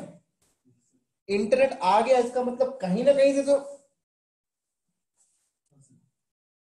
तो जहां से इंटरनेट आया वो कहाँ है, पब्लिक ही है, तो हैकर भी तो आ सकता है। सिक्योरिटी का मतलब होता है इंटरनेट ही मत चलाइए। अब मैं आपको बताता हूं कि 25% कौन सी कंपनी है जो क्लाउड पे नहीं जाती। पहली बात तो जो खुद अपने आप में क्लाउड प्रोवाइडर बनना चाहते हैं वो नहीं जाते, जस्ट लाइक माइक्रोसॉफ्ट, गूगल। वो कहते हैं मैं खुद ही बिजनेस कर रहा हूं, मैं क्यों किसी को उसमें जाऊं। दूसरी चीज जो सबसे बड़ा रीजन बता रहा हूं क्लाउड पे नहीं जाने का, मार्केट में कुछ ऐसे सर्विस प्रोवाइडर हैं जैसे HCL, Wipro, TCS, Infosys, Accenture, NIC। इनके पास जो क्लाइंट है ना वो नॉन टेक्निकल बैठे हैं। जैसे NIC की बात करो तो NIC जो है वो इंडियन रेलवे का पूरा डेटा सेंटर मैनेज करते हैं। इंडियन रेलवे छोड़ दीजिए, इंडिया का पूरा डेटा सेंटर मैनेज करते हैं, है ना। तो NIC इंडियन गवर्नमेंट के रेलवे का और पूरा बैंकिंग सेक्टर भी देख रहा है। इंडियन गवर्नमेंट कौन है, टेक्निकल है नॉन टेक्निकल है? Non technical. तो NIC कभी सोल्यूशन नहीं देता इंडियन गवर्नमेंट को कि आप क्लाउड पे चलिए। क्यों नहीं देता, रीजन बताता हूं। अगर NIC इंडियन गवर्नमेंट को बोले कि आपका नॉर्थ ईस्ट का जो रेलवे का डेटा सेंटर है ना उसको मैनेज करने के लिए 5000 मैन पावर चाहिए, ये कोटेशन है, इसको अप्रूव करिए, करेगा कि नहीं करेगा? तो मैं कहता हूं NIC ने इंडियन गवर्नमेंट से पर मैन पावर पे 80,000 का पेमेंट लिया और जो हायर किया उसको 35,000 दे रहा है। तो NIC को प्रॉफिट हुआ कि नहीं हुआ साइड से? कल को NIC इंडियन गवर्नमेंट को बोलता है कि आपका ये जो रेलवे का डेटा सेंटर में जो हार्डवेयर है ना रिप्लेस करना पड़ेगा, नहीं तो फट जाएगा, अप्रूव करिए कोटेशन 20 करोड़ का, करेगा नहीं करेगा? उससे NIC की कमाई होगी कि नहीं होगी? तो NIC जाने ही नहीं देगा उसको। NIC क्या बोलेगा पता है, जो AWS देता है ना, मैं बड़ी बिल्डिंग में वो वर्चुअली लगाकर, ये लो मैंने नाम दे दिया मेघराज क्लाउड। यही काम करता है इरेक्शन, यही काम कर रहा है इरेक्शन सर। इरेक्शन की जो क्लाइंट्स है नॉन टेक्निकल है। इरेक्शन तो कहता है कि कहां जाओगे क्लाउड में, क्लाउड में मिलता है क्या, वर्चुअलाइज मिलती है ना। मैं आप इरेक्शन क्या बोलता है, अच्छा वर्चुअलाइज चीजें मिलती है ना, कहता है आपका जो डेटा सेंटर है ना, क्लाइंट को कहता है वो जो फिजिकल है ना, मैं इसके ऊपर ना VMware ओपनस्टैक डाल के वर्चुअल बनाकर लो मैं आपको ना क्लाउड की तरह दे रहा हूं। और बोला क्या, इरेक्शन क्लाउड। क्लाइंट को ना गुमराह कर रहे हैं लोग अपनी रोटी सेकने के लिए। उतनी कमाई थोड़ी होगी अगर NIC लगवा देगा डेटा सेंटर क्लाउड AWS पे, तो क्योंकि भाई लीगल एक्शन, लीगल के साथ बिलिंग निकाल के देनी पड़ेगी। समझ आ रही है मेरी बात आपसे? तो नॉन टेक्निकल जो अब क्या है कि नॉन टेक्निकल क्लाइंट्स विश्वास उन्हीं के साथ करते हैं जिसके साथ लॉन्ग टाइम से बने हुए हैं। तो एक ये रीजन है। अब सवाल पता है यहाँ पर क्या होता है, इरेक्शन ने चलो साउथ अफ्रीका में अपने क्लाइंट के लिए फिजिकल डेटा सेंटर के ऊपर वर्चुअल लेयर खड़ा करके ओपनस्टैक डाल के एक लोकल क्लाउड बनाकर दे भी दिया। लेकिन अब क्लाइंट बोलता है कि मैं सिंगापुर जा रहा हूं, तो इरेक्शन क्या बोलता है पता है, गिव मी 6 मंथ, 6 महीने का टाइम मांगा उसने। क्यों? साला तू सिंगापुर पे जाएगा, अब लगाएगा तब देगा। लेकिन AWS वाला बोलता पहले से लगा हुआ है, माइक्रोसॉफ्ट एज्योर वाला बोलता पहले से लगा हुआ। तो कौन बेस्ट हुआ? यहां तक भी नहीं। अब देखो NIC और इरेक्शन क्या बोलता है, इरेक्शन कहता है एयरटेल के लिए ना मैंने ना नोएडा में एक बिल्डिंग है, गुड़गांव में एक बिल्डिंग है, बिल्डिंग के अंदर मैं एयरटेल के लिए डेडिकेट लगा के दिया, उसमें सिर्फ एयरटेल का ही सर्वर होता है, फिजिकल पूरा एयरटेल का ही है, उसमें SBI वाले नहीं आते, उसमें ओला वाले नहीं आते। तो मतलब डेडिकेट है एयरटेल के लिए। कौन बोल रहा है? इरेक्शन बोल रहा है। किसको बोल रहा है? एयरटेल से बोल रहा है ना। NIC इंडियन गवर्नमेंट के रेलवे से क्या बोलता है कि मैं आपके लिए ना ये न्यू दिल्ली में एक बिल्डिंग के अंदर आपका डेटा सेंटर लगाया, इसमें कोई नहीं आएगा। मतलब एक डेडिकेट वर्ल्ड लेवल पे खेल रहे हैं लोग, किस पे? World level. अब AWS पता क्या बोलता है कहते बता तो कौन सा गवर्नमेंट है, कहाँ पे डेडिकेट लगाना, सब लगा के दूंगा मैं। AWS ने जो अपना डेटा सेंटर मुंबई पे लगाया है इंडिया वालों के लिए, वहां पे आप भी जाते हो, मैं भी जाता हूँ, बैंक वाला भी चला जाता है, रेलवे वाला, सब लोग जा सकते हैं ना। हमारा बैंक, हमारा रेलवे क्यों नहीं जा रहा है? इसलिए नहीं जा रहा क्योंकि सब लोग जा रहे हैं। अगर हमारा रेलवे, हमारा इंडियन गवर्नमेंट अगर AWS को जाके बोले ना कि आपको मैं इंडिया गेट में ना एक जमीन दे रहा हूँ, उस जमीन में आके लिए उस जमीन में मेरे लिए डेडिकेट लगा दीजिए जैसे NIC लगा के दिया है, तो क्या कर सकते हो? AWS बोलता है बिल्कुल करूंगा, वो भी करके देता है AWS वाला। तो बन गया ना डेडिकेट जो NIC प्रोवाइड कर रहा था। आप US की गवर्नमेंट के लिए ना AWS ने डेडिकेट लगा कर दिया जहां पे कोई और नहीं जा सकता। US की बैंकिंग के लिए AWS ने डेडिकेट लगा के दिया। चाइना कंट्री ने अपनी कंट्री के लिए डेडिकेट लगवाया AWS को बोल के, जहां पे आप नहीं जा सकते, मैं नहीं जा सकता, जिसको बोलते हैं China government data centre, US government data centre. मैं कहता हूं इंडियन गवर्नमेंट अगर AWS को बोलती है कि भाई डेडिकेट लगाओ, तो क्यों नहीं लगा के देगा? लेकिन सवाल ये आता है कि पता तो हो, पता ही नहीं है, वो जान ही नहीं दे रहे जिसके साथ आप बैठे हो। समझ आ रही मेरी बात? यहां पर एक ये कारण है नहीं जाने का, राइट। दूसरा कारण मैं आपको बताता हूं, दूसरा कारण लोग डरते हैं कि साला हमारा डेटा सेंटर अपनी बिल्डिंग में लगा हुआ, सब बढ़िया चल रहा है, वहां चले गए तो मैनेज कैसे करवाएंगे? 15,150 सर्वर वहां लगा दिए, कैसे लगेगा? मैनेज कैसे होगा? कुछ दिक्कत आ गई, सेटअप बंद हो गया, क्लाइंट चिल्लाएगा, क्या होगा? कैसे होगा? डर बना हुआ है ना। मैं एक एग्जांपल देता हूं। आज से अगर आप 20 साल पहले चले जाओ, आप किसी गांव में जाके अगर ये बात करते ना कि हम सड़क पे ना एक मशीन रखेंगे और ये रात को पैसा देगा, बोलते अगर 20 साल पहले? पागल है क्या? साला कोई उठा ले जाएगा तेरा मशीन। आज ATM पैसा देता नहीं देता। 200 साल पहले अगर हम किसी से ये बात करते कि आदमी उड़ेगा, कोई विश्वास करता? आज उड़ रहा है कि नहीं उड़ रहा? मैं कहता हूँ आज इंडिया में सर्वे करके देख लो, 60% आपको ऐसे लोग मिल जाएंगे जो आज भी बैंक में अकाउंट नहीं खुलवाते।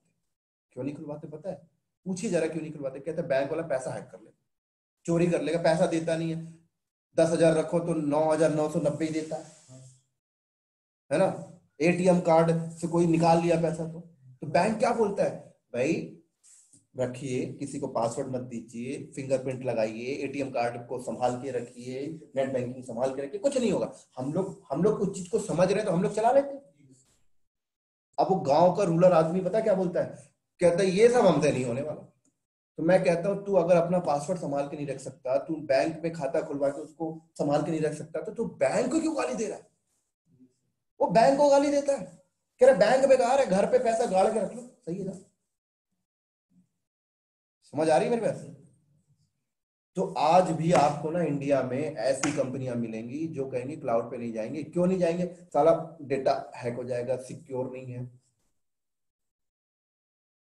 तो जैसे ये नीतीश ने बोला कि मेरी एयरटेल नाम की कंपनी नहीं जाती, अब ये कंपनी जाएंगी भी नहीं और एम्प्लॉइज को भी बोल के रखेंगी मत जाइएगा। क्यों?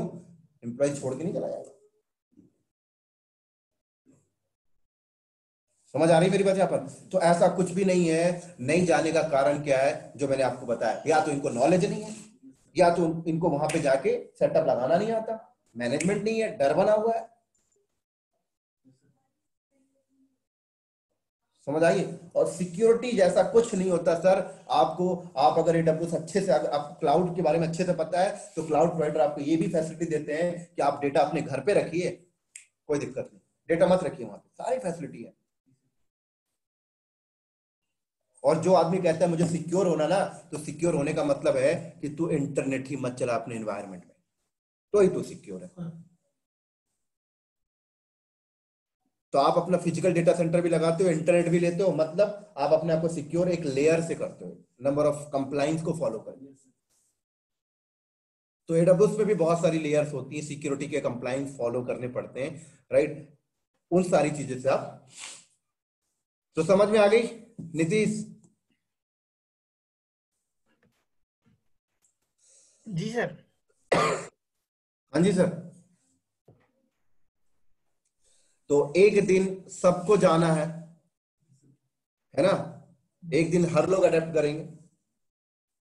ईमेल तो वैसे ही था, सब हाँ, सिंपल से अपने पर्सनल लाइफ से रिलेट करो ना यार। आपके गांव, आपकी फैमिली में मान लो कोई बुजुर्ग आदमी है ना, उसने कीपैड का फोन चलाता था, उसको एंड्रॉइड फोन ले जाके दे देना, अडेप्ट नहीं करेगा, बोलेगा पागल है ये कैसे चल रहा है, वो मेरा कीपैड ही सही है। लेकिन 1-2 साल के बाद जाना, 1-2 साल छोड़ दो, उसको थोड़ा सा दिखा देना कि बाबा इसमें ना वीडियो कॉल हो रहा है, देखो आपके लड़के से बात हो रही है, ये तो बढ़िया है, आप अडेप्ट कर लिया। तो कोई भी चीज जब हमें जानकारी नहीं होती तो हम उसको अडेप्ट नहीं करते हैं, हम उसके बारे में गालियां देते हैं। तो जो आप सुन रहे हो इंडिया के अंदर कि लोग कहते हैं कि cloud is not good, secure नहीं है, वो सब बकवास है सर। अगर बकवास होता ना तो मैं कहता हूं कि इंडिया यूएस की गवर्नमेंट से क्या इंडिया की गवर्नमेंट ज्यादा सिक्योर? यूएस की गवर्नमेंट पूरी क्लाउड पे बैठ गई है। मैं कहता हूं यूएस की डिफेंस से क्या आपकी इंडिया डिफेंस ज्यादा सिक्योर है? क्लाउड पे बैठ गई है। मैं कहता हूं कि आपका इंडियन का जो टेलीकॉम सेक्टर है, जो एयरटेल वोडाफोन है, ये क्या यूएस के टेलीकॉम सेक्टर से ज्यादा सिक्योर है? वो क्लाउड पे बैठे हुए। यूएस की बैंक से क्या आपका SBI bank, ICICI bank, India का बैंक ज्यादा सिक्योर है? वो क्लाउड पे बैठे हुए। तो फिर आप ऐसी बातें क्यों कर रहे हो कि बैंकिंग सेक्टर नहीं जाएगा, डिफेंस सेक्टर नहीं जाएगा? तो ये गलत है सर। अब होता क्या है कि हमारी कंपनी ने बोला कि हम क्लाउड पे नहीं जाएंगे। क्यों नहीं जाएंगे? क्योंकि सिक्योर नहीं है ना। उन्होंने हमें बोला, हम 4 आदमी को बोला, 4 आदमी को बोला, अपने में खुश है मगन।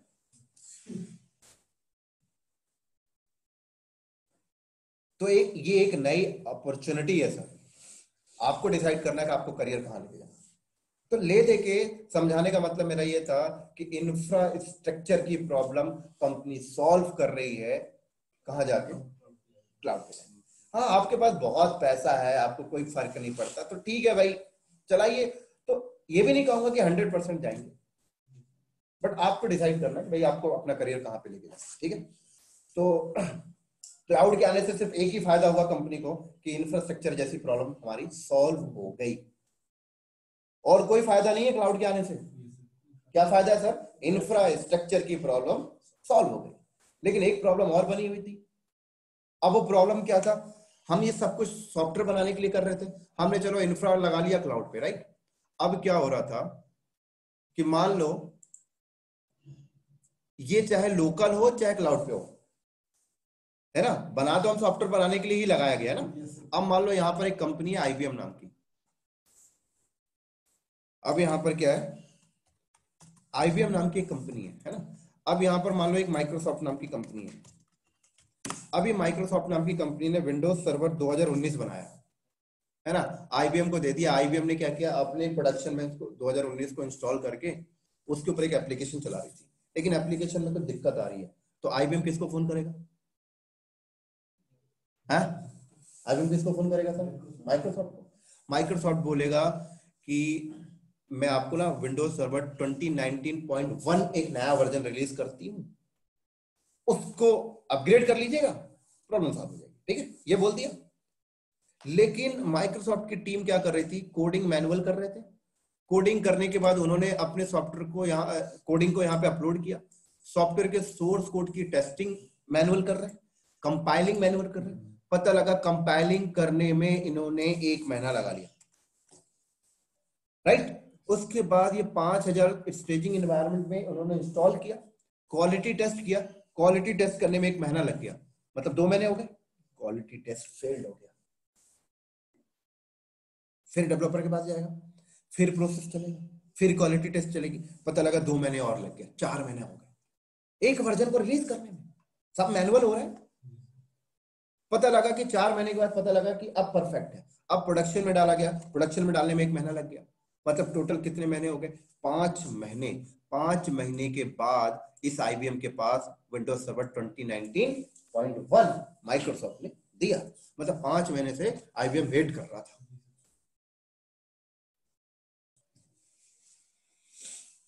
समझ आ रही है मेरी बात? यहाँ पर तो कंपनी ने बोला यार इंफ्रास्ट्रक्चर की प्रॉब्लम तो सॉल्व हो गई है, लेकिन ये प्रोसेस की प्रॉब्लम कैसे सॉल्व करें? ये जो मैनुअल हो रहा है इसको खत्म किया जाए।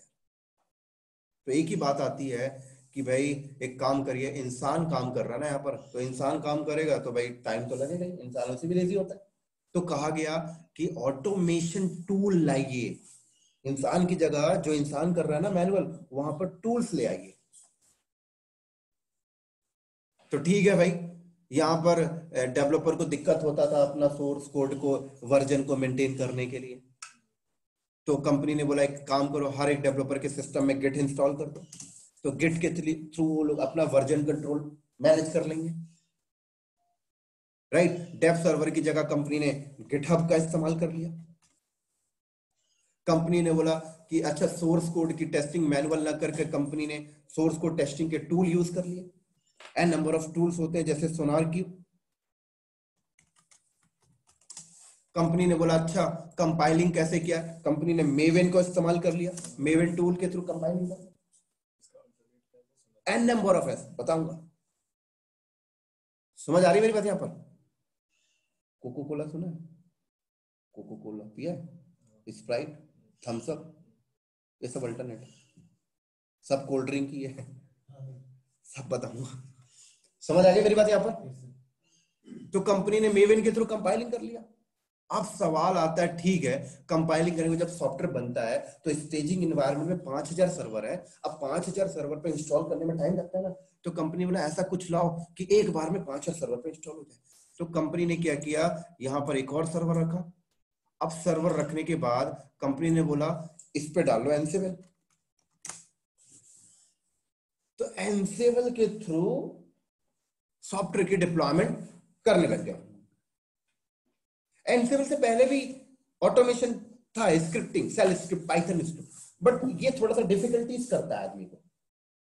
एनसेबल बहुत इजी है, कहते हैं इसके थ्रू डिप्लॉयमेंट करो, तो एनसेबल के थ्रू डिप्लॉयमेंट होने लगा, राइट। अब पता लगता है ये 5000 सर्वर कहां है, तो 5000 सर्वर हो सकता है फिजिकल भी रखा हो, लेकिन नया जनरेशन आ गया फिजिकल होगा नहीं। हो सकता है कई कंपनी फिजिकल रखी भी है ना, तो VMware के ऊपर VM बना कर रखी है, ओपन स्टैक के ऊपर ओपन स्टैक पे रखी है, लेकिन नई जनरेशन की कंपनी क्या बोलती है क्लाउड पे लगे। तो 5000 सर्वर कहां लगे, AWS क्लाउड पे। ये 10,000 सर्वर कहां लगे, AWS क्लाउड पे। कंपनी बोलती है यार 10,000 सर्वर, 5,000 सर्वर AWS क्लाउड पे लगे हैं, तो इनके पैसे तो जा रहे हैं ना मंथली। कंपनी बोलती है रिसोर्सेस कम करो। क्या करो, रिसोर्सेस कम करो। तो रिसोर्स कम करने का क्या तरीका है, रिसोर्स कम करने के लिए मार्केट में माइक्रो सर्विसेज आ चुके हैं। वो माइक्रो सर्विसेज क्या है, डॉकर, कंटेनर। कहा जाता है डायरेक्ट VM पे मत चलाइए, कंटेनर पे चलाइए एप्लीकेशन, माइक्रो सर्विसेज। तो कंपनी ने क्या किया, स्टेजिंग एनवायरनमेंट में 5,000 सर्वर ना लेकर 50 सर्वर पे काम कर रही है, मतलब AWS में 50 सर्वर बने हैं बस, उनके ऊपर माइक्रो सर्विसेज क्या डाला, डॉकर डाल लिया, राइट। अब बात आती है, इन्होंने स्टेजिंग एनवायरनमेंट में भी डॉकर डाल लिया, प्रोडक्शन में भी डॉकर डाल लिया, क्लियर। तो मतलब इन्होंने पहले तो 50 सर्वर लिया होगा, अब वो 50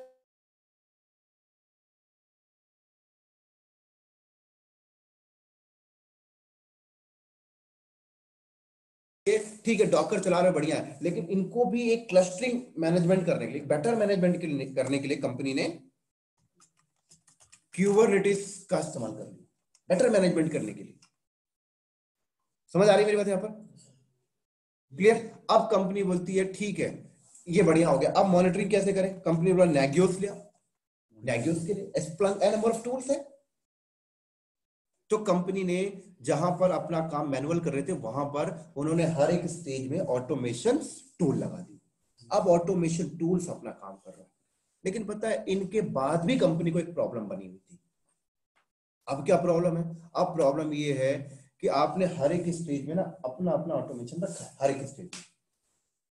कल को क्या हुआ कि गिट के इंजीनियर अलग है, गिटहब के इंजीनियर अलग है, सोनार क्यूब के इंजीनियर अलग है, मेवेन का इंजीनियर अलग है, एनसेबल के इंजीनियर अलग है, डॉकर कुबरनेटिस के इंजीनियर अलग है, नागियोस के इंजीनियर अलग है। आपको क्या लगता है ये गिट अभी आया है, 20 साल से कंपनी चला रही है? आपको लगता है मेवेन अभी आया, कई सालों से चल रहा है। ये जो कंटेनराइज का जो सिस्टम है वो आज का है, गूगल कंपनी कई सालों से चला रही है। डब्बा,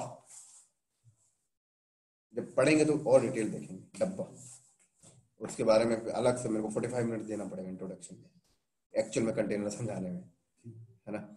समझ आ रही है? तो कंपनी ने ये वाला स्टेज गिट से कर रहा है, ये वाला स्टेज गिटहब से, ये वाला इससे, ये वाला इससे। लेकिन दिक्कत क्या आती थी पता है? यहां से डेवलपर कोड लिख के जब पुश करते थे ना, तो गिटहब में ना पहुंच नहीं पाया। अब पहुंच नहीं पाया तो गिटहब के इंजीनियर पता क्या बोलते हैं, साला गिट के इंजीनियर ने कुछ गलत सेटिंग किया इसलिए कोड नहीं पहुंच पाया।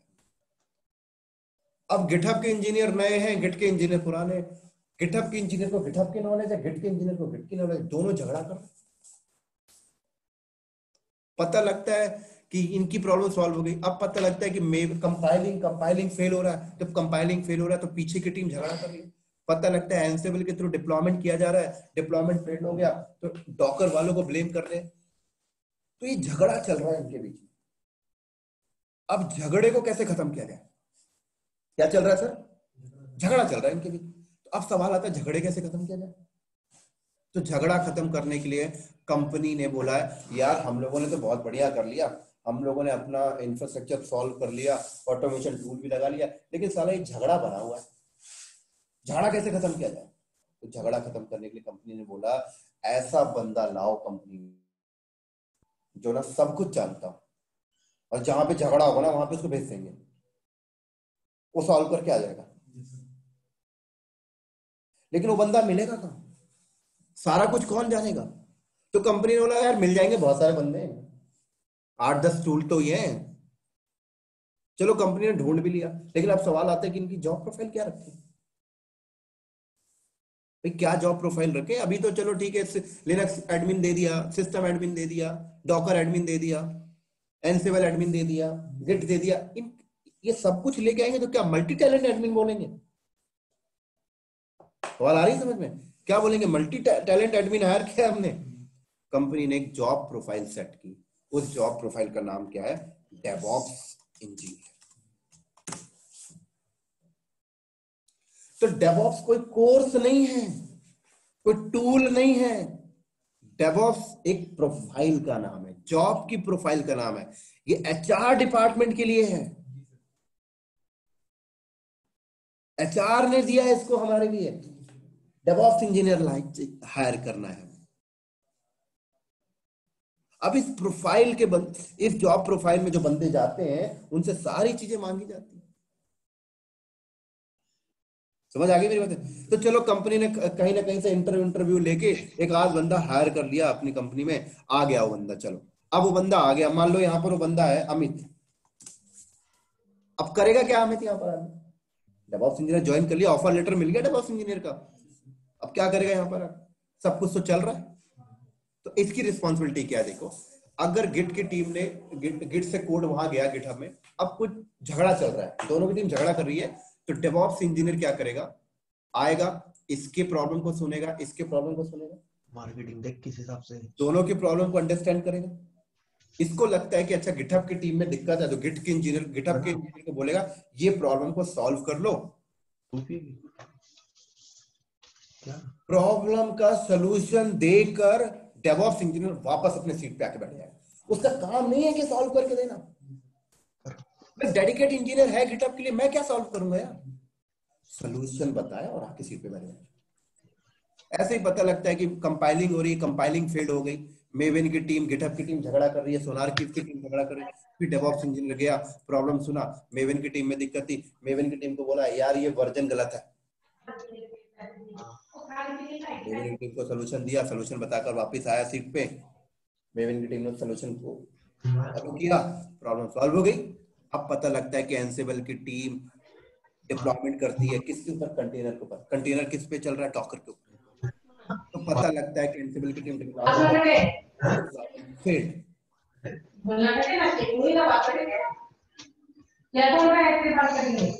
क्या हुआ? Deployment failed. अब एंसिबल और डॉकर वाले ले मेल पे मेल, बॉस को सीसी में रखे उसको, साला तुम मेल पे मेल खेल रहे हो, वहां क्लाइंट वेट कर रहा है कब आएगा सॉफ्टवेयर। समझ आ रही मेरी बात यहाँ पर? तो डेवऑप्स इंजीनियर पहुंचा, क्या प्रॉब्लम भाई? एंसिबल वाले की टीम की प्रॉब्लम देखा, पता लगता है कि साला तूने प्लेबुक में ना एक सिंटैक्स गलत लिखा था। तो एनसेबल के वाले को बताया कि इसको सॉल्व कर ले, उसने सॉल्व किया, चल गया।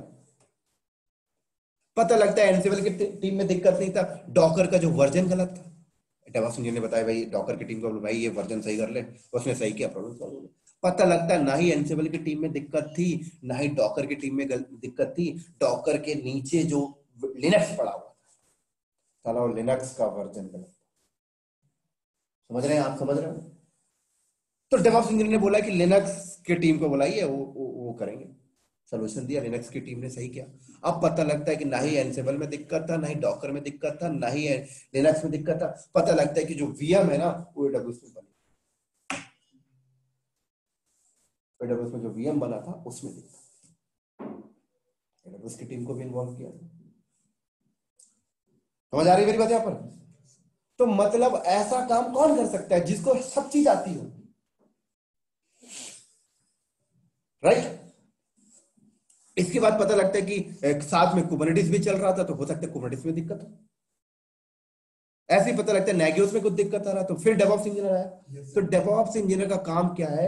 एक पुलिस वाले की तरह काम कर रहा है, इंस्पेक्टर, कि अभी कल 26 जनवरी है, कोई दंगा फसाद नहीं होना चाहिए, कुछ होगा तो पहला रोल उसका है। तो आपकी कंपनी सॉफ्टवेयर बना के बेच जो रही है ना, सॉफ्टवेयर बनने में कुछ दिक्कत आया, सबसे पहला रोल तेरा है, तू रिपोर्ट करेगा क्या है दिक्कत है। फर्दर अगर कोई बड़ी प्रॉब्लम होगी तो फिर हम डॉकर की टीम से बात करेंगे, हम एनसेबल की टीम से बात करेंगे।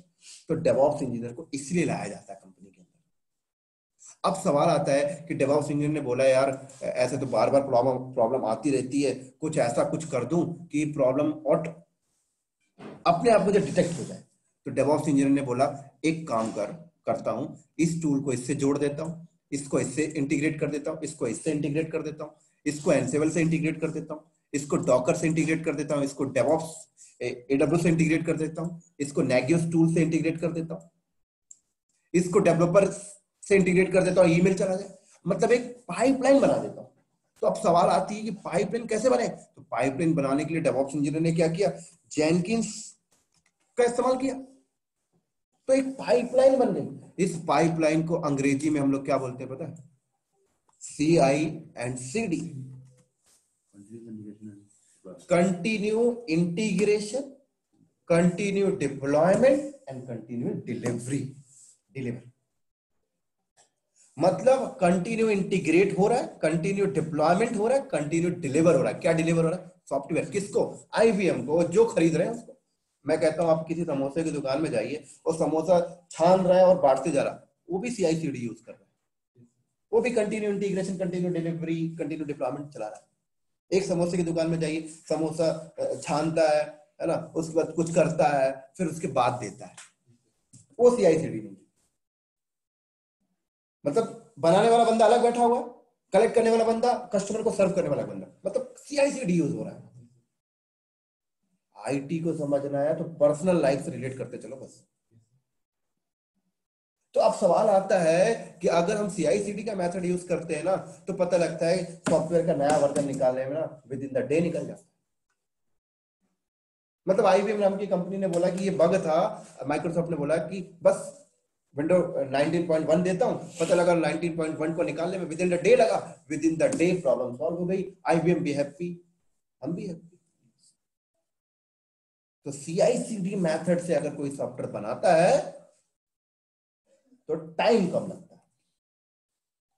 तो डेवऑप्स कोई कोर्स नहीं है, डेवऑप्स इज द मेथोडोलॉजी भी आप बोलो तो चलेगा। मेथड है, क्या मेथड है सॉफ्टवेयर को बनाने का। और मैं कहता हूं कल भी सॉफ्टवेयर बन रहा था, आज भी बनेगा, बाद में भी बनेगा, 10 साल बाद भी बनेगा। कल कंपनी सॉफ्टवेयर को बनाने के लिए इंफ्रा घर पे लगाती थी, प्रोसेस मैनुअल चलाते थे। आज कंपनी सॉफ्टवेयर बनाने के लिए इंफ्रा क्लाउड पे लगाती है, प्रोसेस को ऐसे चला रही है, टाइम बच रहा। मैं कहता हूं सर गांव में ना एक किसान भी अपने आप को अपग्रेड कर लिया।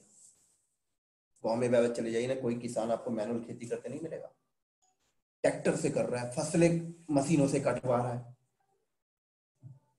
मतलब उसने भी अपने आप को अपग्रेड किया। अब हम एक कंपनी है एयरटेल, बैठे हुए हैं अपने बिल्डिंग में डेटा सेंटर लगा ले, क्या दिक्कत है भाई? अपने बिल्डिंग में डेटा सेंटर लगा के बैठे हुए, लगा रखिए, कौन मना करने रहा है? आज भी गांव में किसान कुछ ऐसे मिल जाएंगे जो हल लेके हल जोत रहे। क्या रीजन हो सकता है? पैसा नहीं है भाई रिसोर्सेज के लिए, है ना, उसके पास पैसा नहीं है कि भाई ट्रैक्टर से खेत जुतवा सके। अब उससे जाके पूछिएगा जरा, ट्रैक्टर से तेरे में अपने अपने लिए ना 50 बेनिफिट बता देगा, और ट्रैक्टर से पैसा देना पड़ता है, वो जमीन को सही से नहीं खोदता है, वो कारण बताया ना।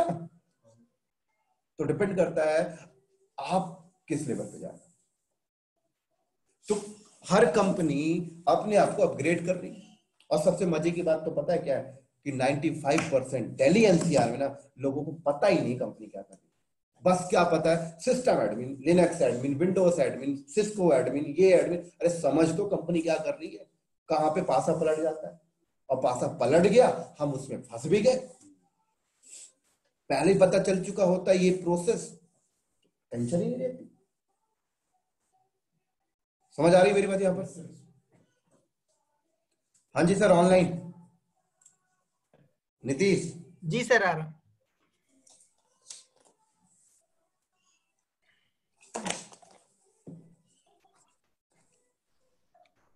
तो अब क्या हुआ पता है, कुछ कंपनियां ना इसका भी बेनिफिट उठाई।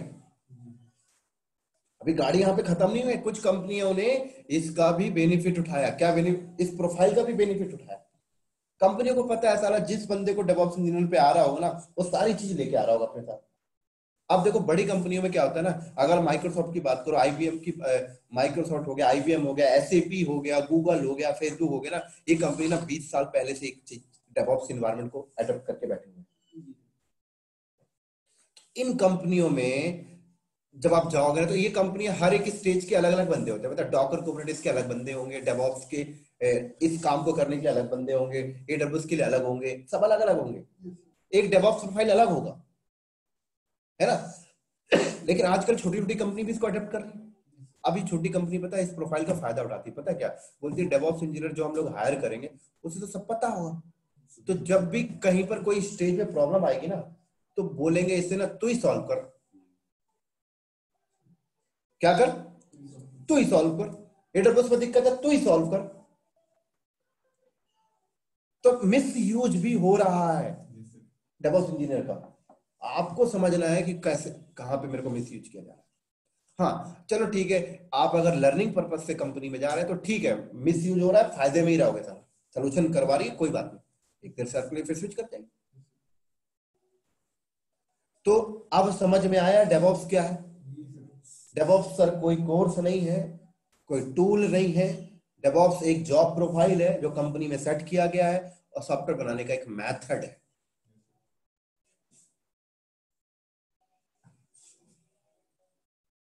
समझ आ रही मेरी बात यहां पे?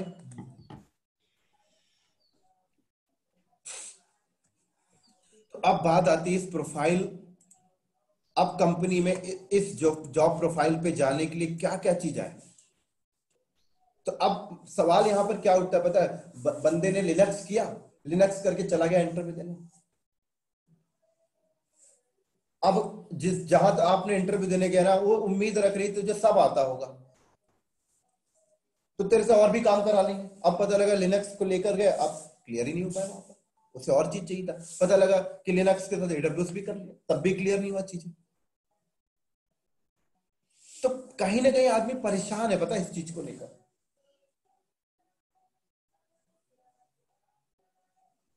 समझ आ गई? और यहां तक अगर आपने अपने और डेवऑप्स इंजीनियर को बनने के लिए सबसे जो मिनिमम चीजें जो है आज के टाइम में, वो क्या क्या आना चाहिए मैं आपको बता देता हूँ। सबसे पहले आपको ओएस का नॉलेज होना चाहिए। ओएस में आपको विंडोज पता होना चाहिए विथ लिनक्स, ज्यादातर लिनक्स पता हो तो ज्यादा अच्छी बात है, ठीक है। उसके बाद आपको एटलीस्ट क्लाउड के बारे में थोड़ा पता होना चाहिए, जैसे एडब्ल्यूएस या कोई अदर क्लाउड भी पता है तो अच्छी बात। ऐसे आपको वर्चुअलाइजेशन के एंड में आपको डॉकर पता होना चाहिए। इसके अल्टरनेट नहीं लिख रहा हूं, जो ज्यादा टूल यूज होते हैं उसके बारे में लिख रहा हूं, ये पता होना चाहिए कुबरनेटिस। ऐसे आपको ऑटोमेशन डिप्लॉयमेंट करने के लिए एंसिबल पता होना चाहिए। इसके अलावा अल्टरनेट, पपेट, सैप भी है, बट एंसिबल पता है तो दैट इज सफिशिएंट। पहले एंसिबल करिए, फिर जब आप कर ले तो बाद में चले जाइए, कोई दिक्कत नहीं। इसी तरीके से आपको गिट एंड गिटहब एटलीस्ट आपको पता होना चाहिए।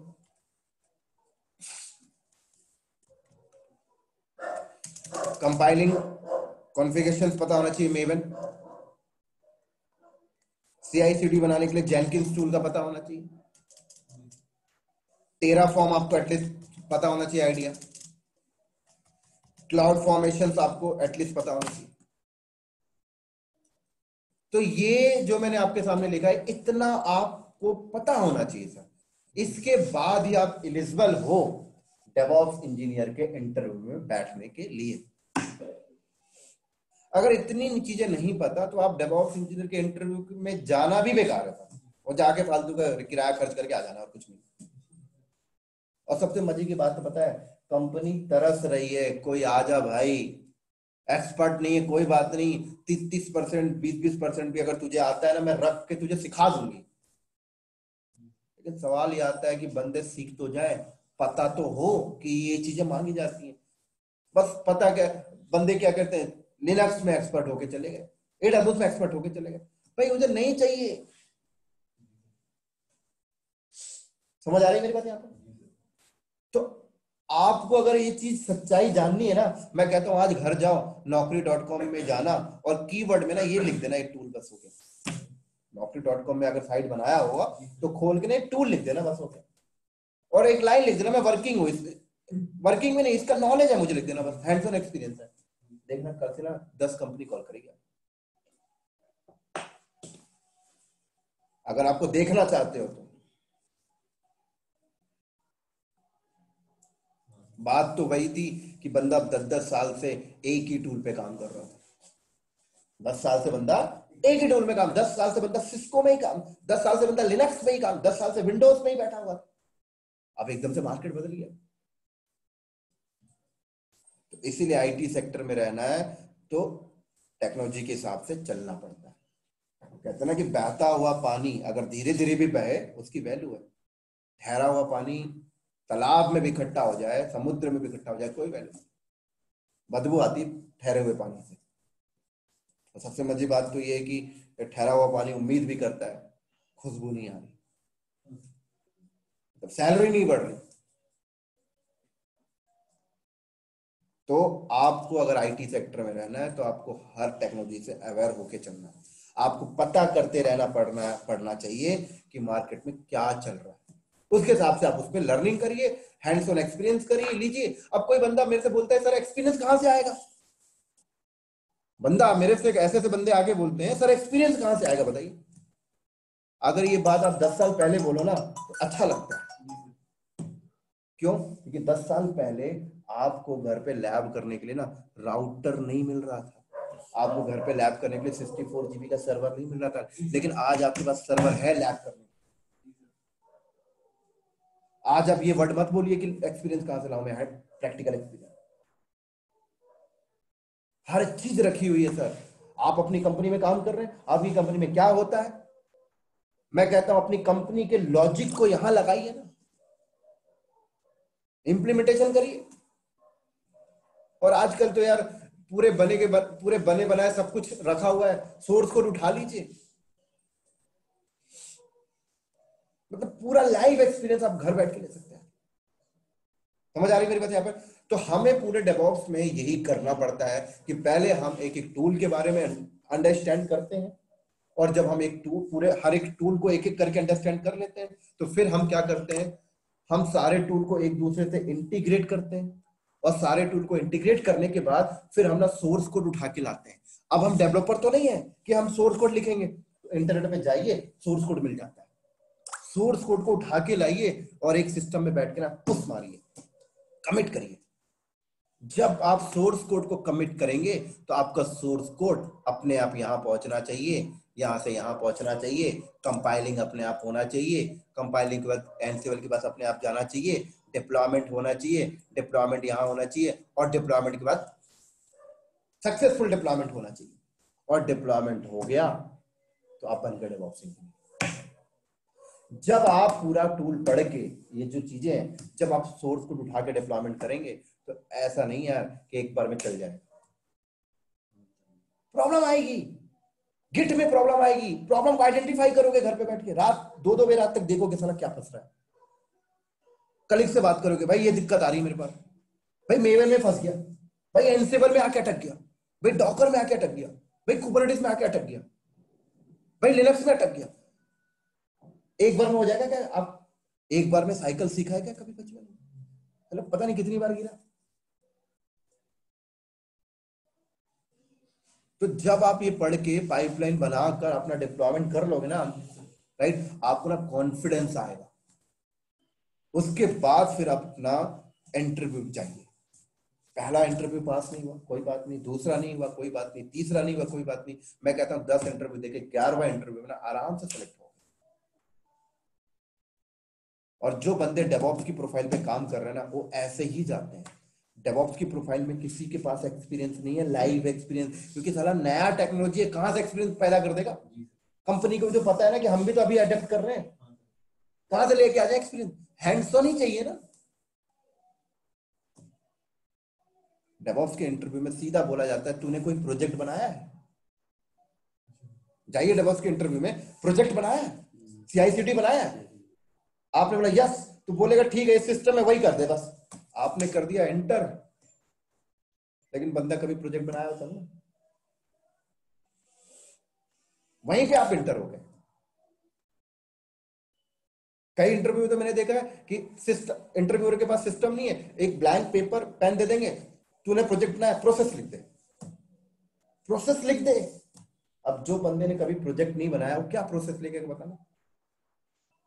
बोल नहीं पाएगा सर। प्रोसेस लिखने की बात तो छोड़ दो, अगर आपने घर पे बैठ के लैब किया ना रात को 2 बजे, तो आप ना फटाक से पूरा पन्ना भर दोगे, सर ये किया था, ये दिक्कत आई थी, ये वहीं से इंटरव्यू जज कर लेगा क्या बंदा है, लेवल क्या बंदा है।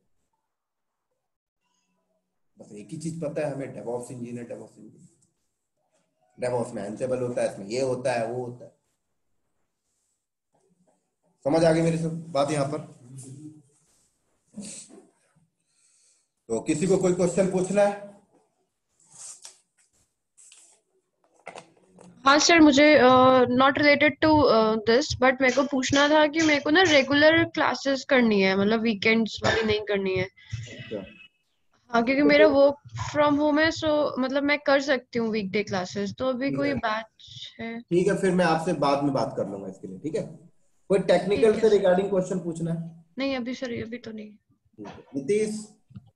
नहीं सर, मैं पहले इसके बारे में देखता हूँ, फिर इसके बाद बताता हूँ आपको कुछ क्वेश्चन होंगे ठीक है। तो।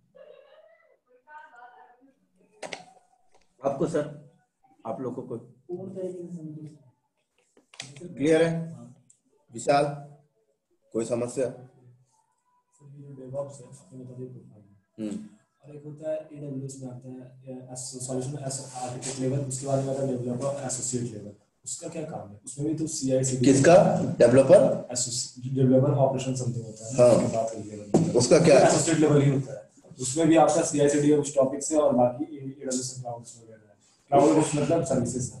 उसमें देखो क्या होता है कि AWS कहता है कि भाई मैं ना अपनी तरफ से CI/CD का टूल दे रहा हूँ, जिसमें आपको बैकएंड में कुछ कॉन्फ़िगर करने की जरूरत नहीं पड़ेगी। मेरा टूल ले लीजिए CI/CD का, है ना? तो अपना CI/CD टूल दे रहा है, लेकिन अगर आप सीधे AWS का CI/CD टूल यूज करो ना, आपको बैकएंड की चीजें पता नहीं चलेंगी कि हो क्या रहा है। मैं सिंपल सी भाषा में बात करूं, एक बंदा कभी कंप्यूटर देखा ही नहीं लाइफ में, ठीक है, वो सीधे AWS में मशीन बना ले, मशीन बना के दे दे, वो फीलिंग समझ पाएगा अंदर की? नहीं समझ पाएगा ना। तो वही चीज है, AWS अपना CI/CD टूल दे देता है, बना बनाया, पीछे प्लेटफॉर्म के साथ बना हुआ है, कह रहा मेरा ले लीजिए, बात खत्म। ये चीज है। ये जो टूल्स बताए आपने, हाँ। ये डिफरेंट वेंडर्स के डिफरेंट टूल्स है क्या? किस पे? लाइक AWS में डिफरेंट होगा, जेनकिंस का। हाँ जी, हाँ जी, सब में अलग अलग, में अलग होगा। हाँ, सब में अलग अलग है। लेकिन हम जो पढ़ेंगे वो पहले कोर लेवल की पढ़ेंगे, मतलब खुद से कॉन्फ़िगरेशन करना। जब आप खुद से कॉन्फ़िगरेशन को पढ़ लोगे तो फिर अदर, मैं कहता हूं कि कोल्ड ड्रिंक के बारे में समझ लो, फ्लेवर तो समझ में आ जाएगा सर। भाई बाइक चलाना सीख लो, फिर तो हीरो होंडा के भी चला लेंगे, सुजुकी के भी चला लेंगे, किसी का भी चला लेंगे। बाइक चलाने की पहले बात हो रही है, ये फ्लेवर है। समझ आ रही है मेरे यहाँ पर? ये टूल सारे ओपन सोर्स हैं? हाँ जी, सारे ओपन सोर्स है, कोई चार्जेस सोर्सेस नहीं है। आप बताइए सर।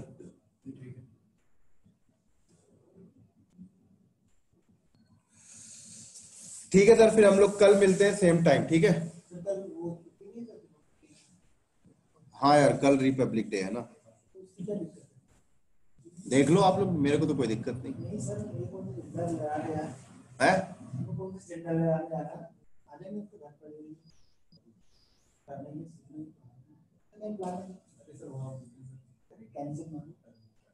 नहीं, देख लो सब लोग, डिसाइड कर लो। क्लास तो हो जाएगी, कोई बात नहीं। नहीं, आपका क्या स्टेटस है? सोच रहा हूँ कल का तो कंफर्म नहीं होगा सर। कल का छुट्टी कर लो और क्या है ना, 26 जनवरी कुछ ना कुछ काम हो जाएगा, घर पे रहोगे, घर में है ना भाई, घर में बोल दिया कहाँ जा रहा है भाई, आज 26 जनवरी है, पागल है कि वो भी काम नहीं करेंगे क्या? छुट्टी के दिन छुट्टी ले लो, सही रहेगा। Sir ji good evening. Good evening sir. Yash बोल रहा हूँ। हाँ जी यस, बोलो बोलो। कैसे हैं सर? बढ़िया बढ़िया। तो सर इसको बता दिया आपने? हाँ, कोई टेक्निकल डाउट तो नहीं रहा, वो कह रही है कि वीकडेज के लिए, तो मैंने बोला कि मैं बाद में बात कर लूंगा वीकडेज का टाइमिंग, ठीक है? अच्छा।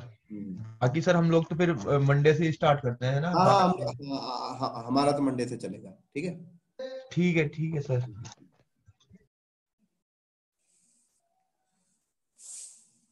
ये रिकॉर्डिंग मैं यहीं पे कर देता हूँ, ठीक है सर? अब फिर हम लोग क्लास को डिस्कनेक्ट कर रहे हैं, आप लोग डिस्कनेक्ट हो सकते हैं ऑनलाइन, कोई दिक्कत नहीं। Okay sir. ठीक है, okay. Thank you sir. Okay.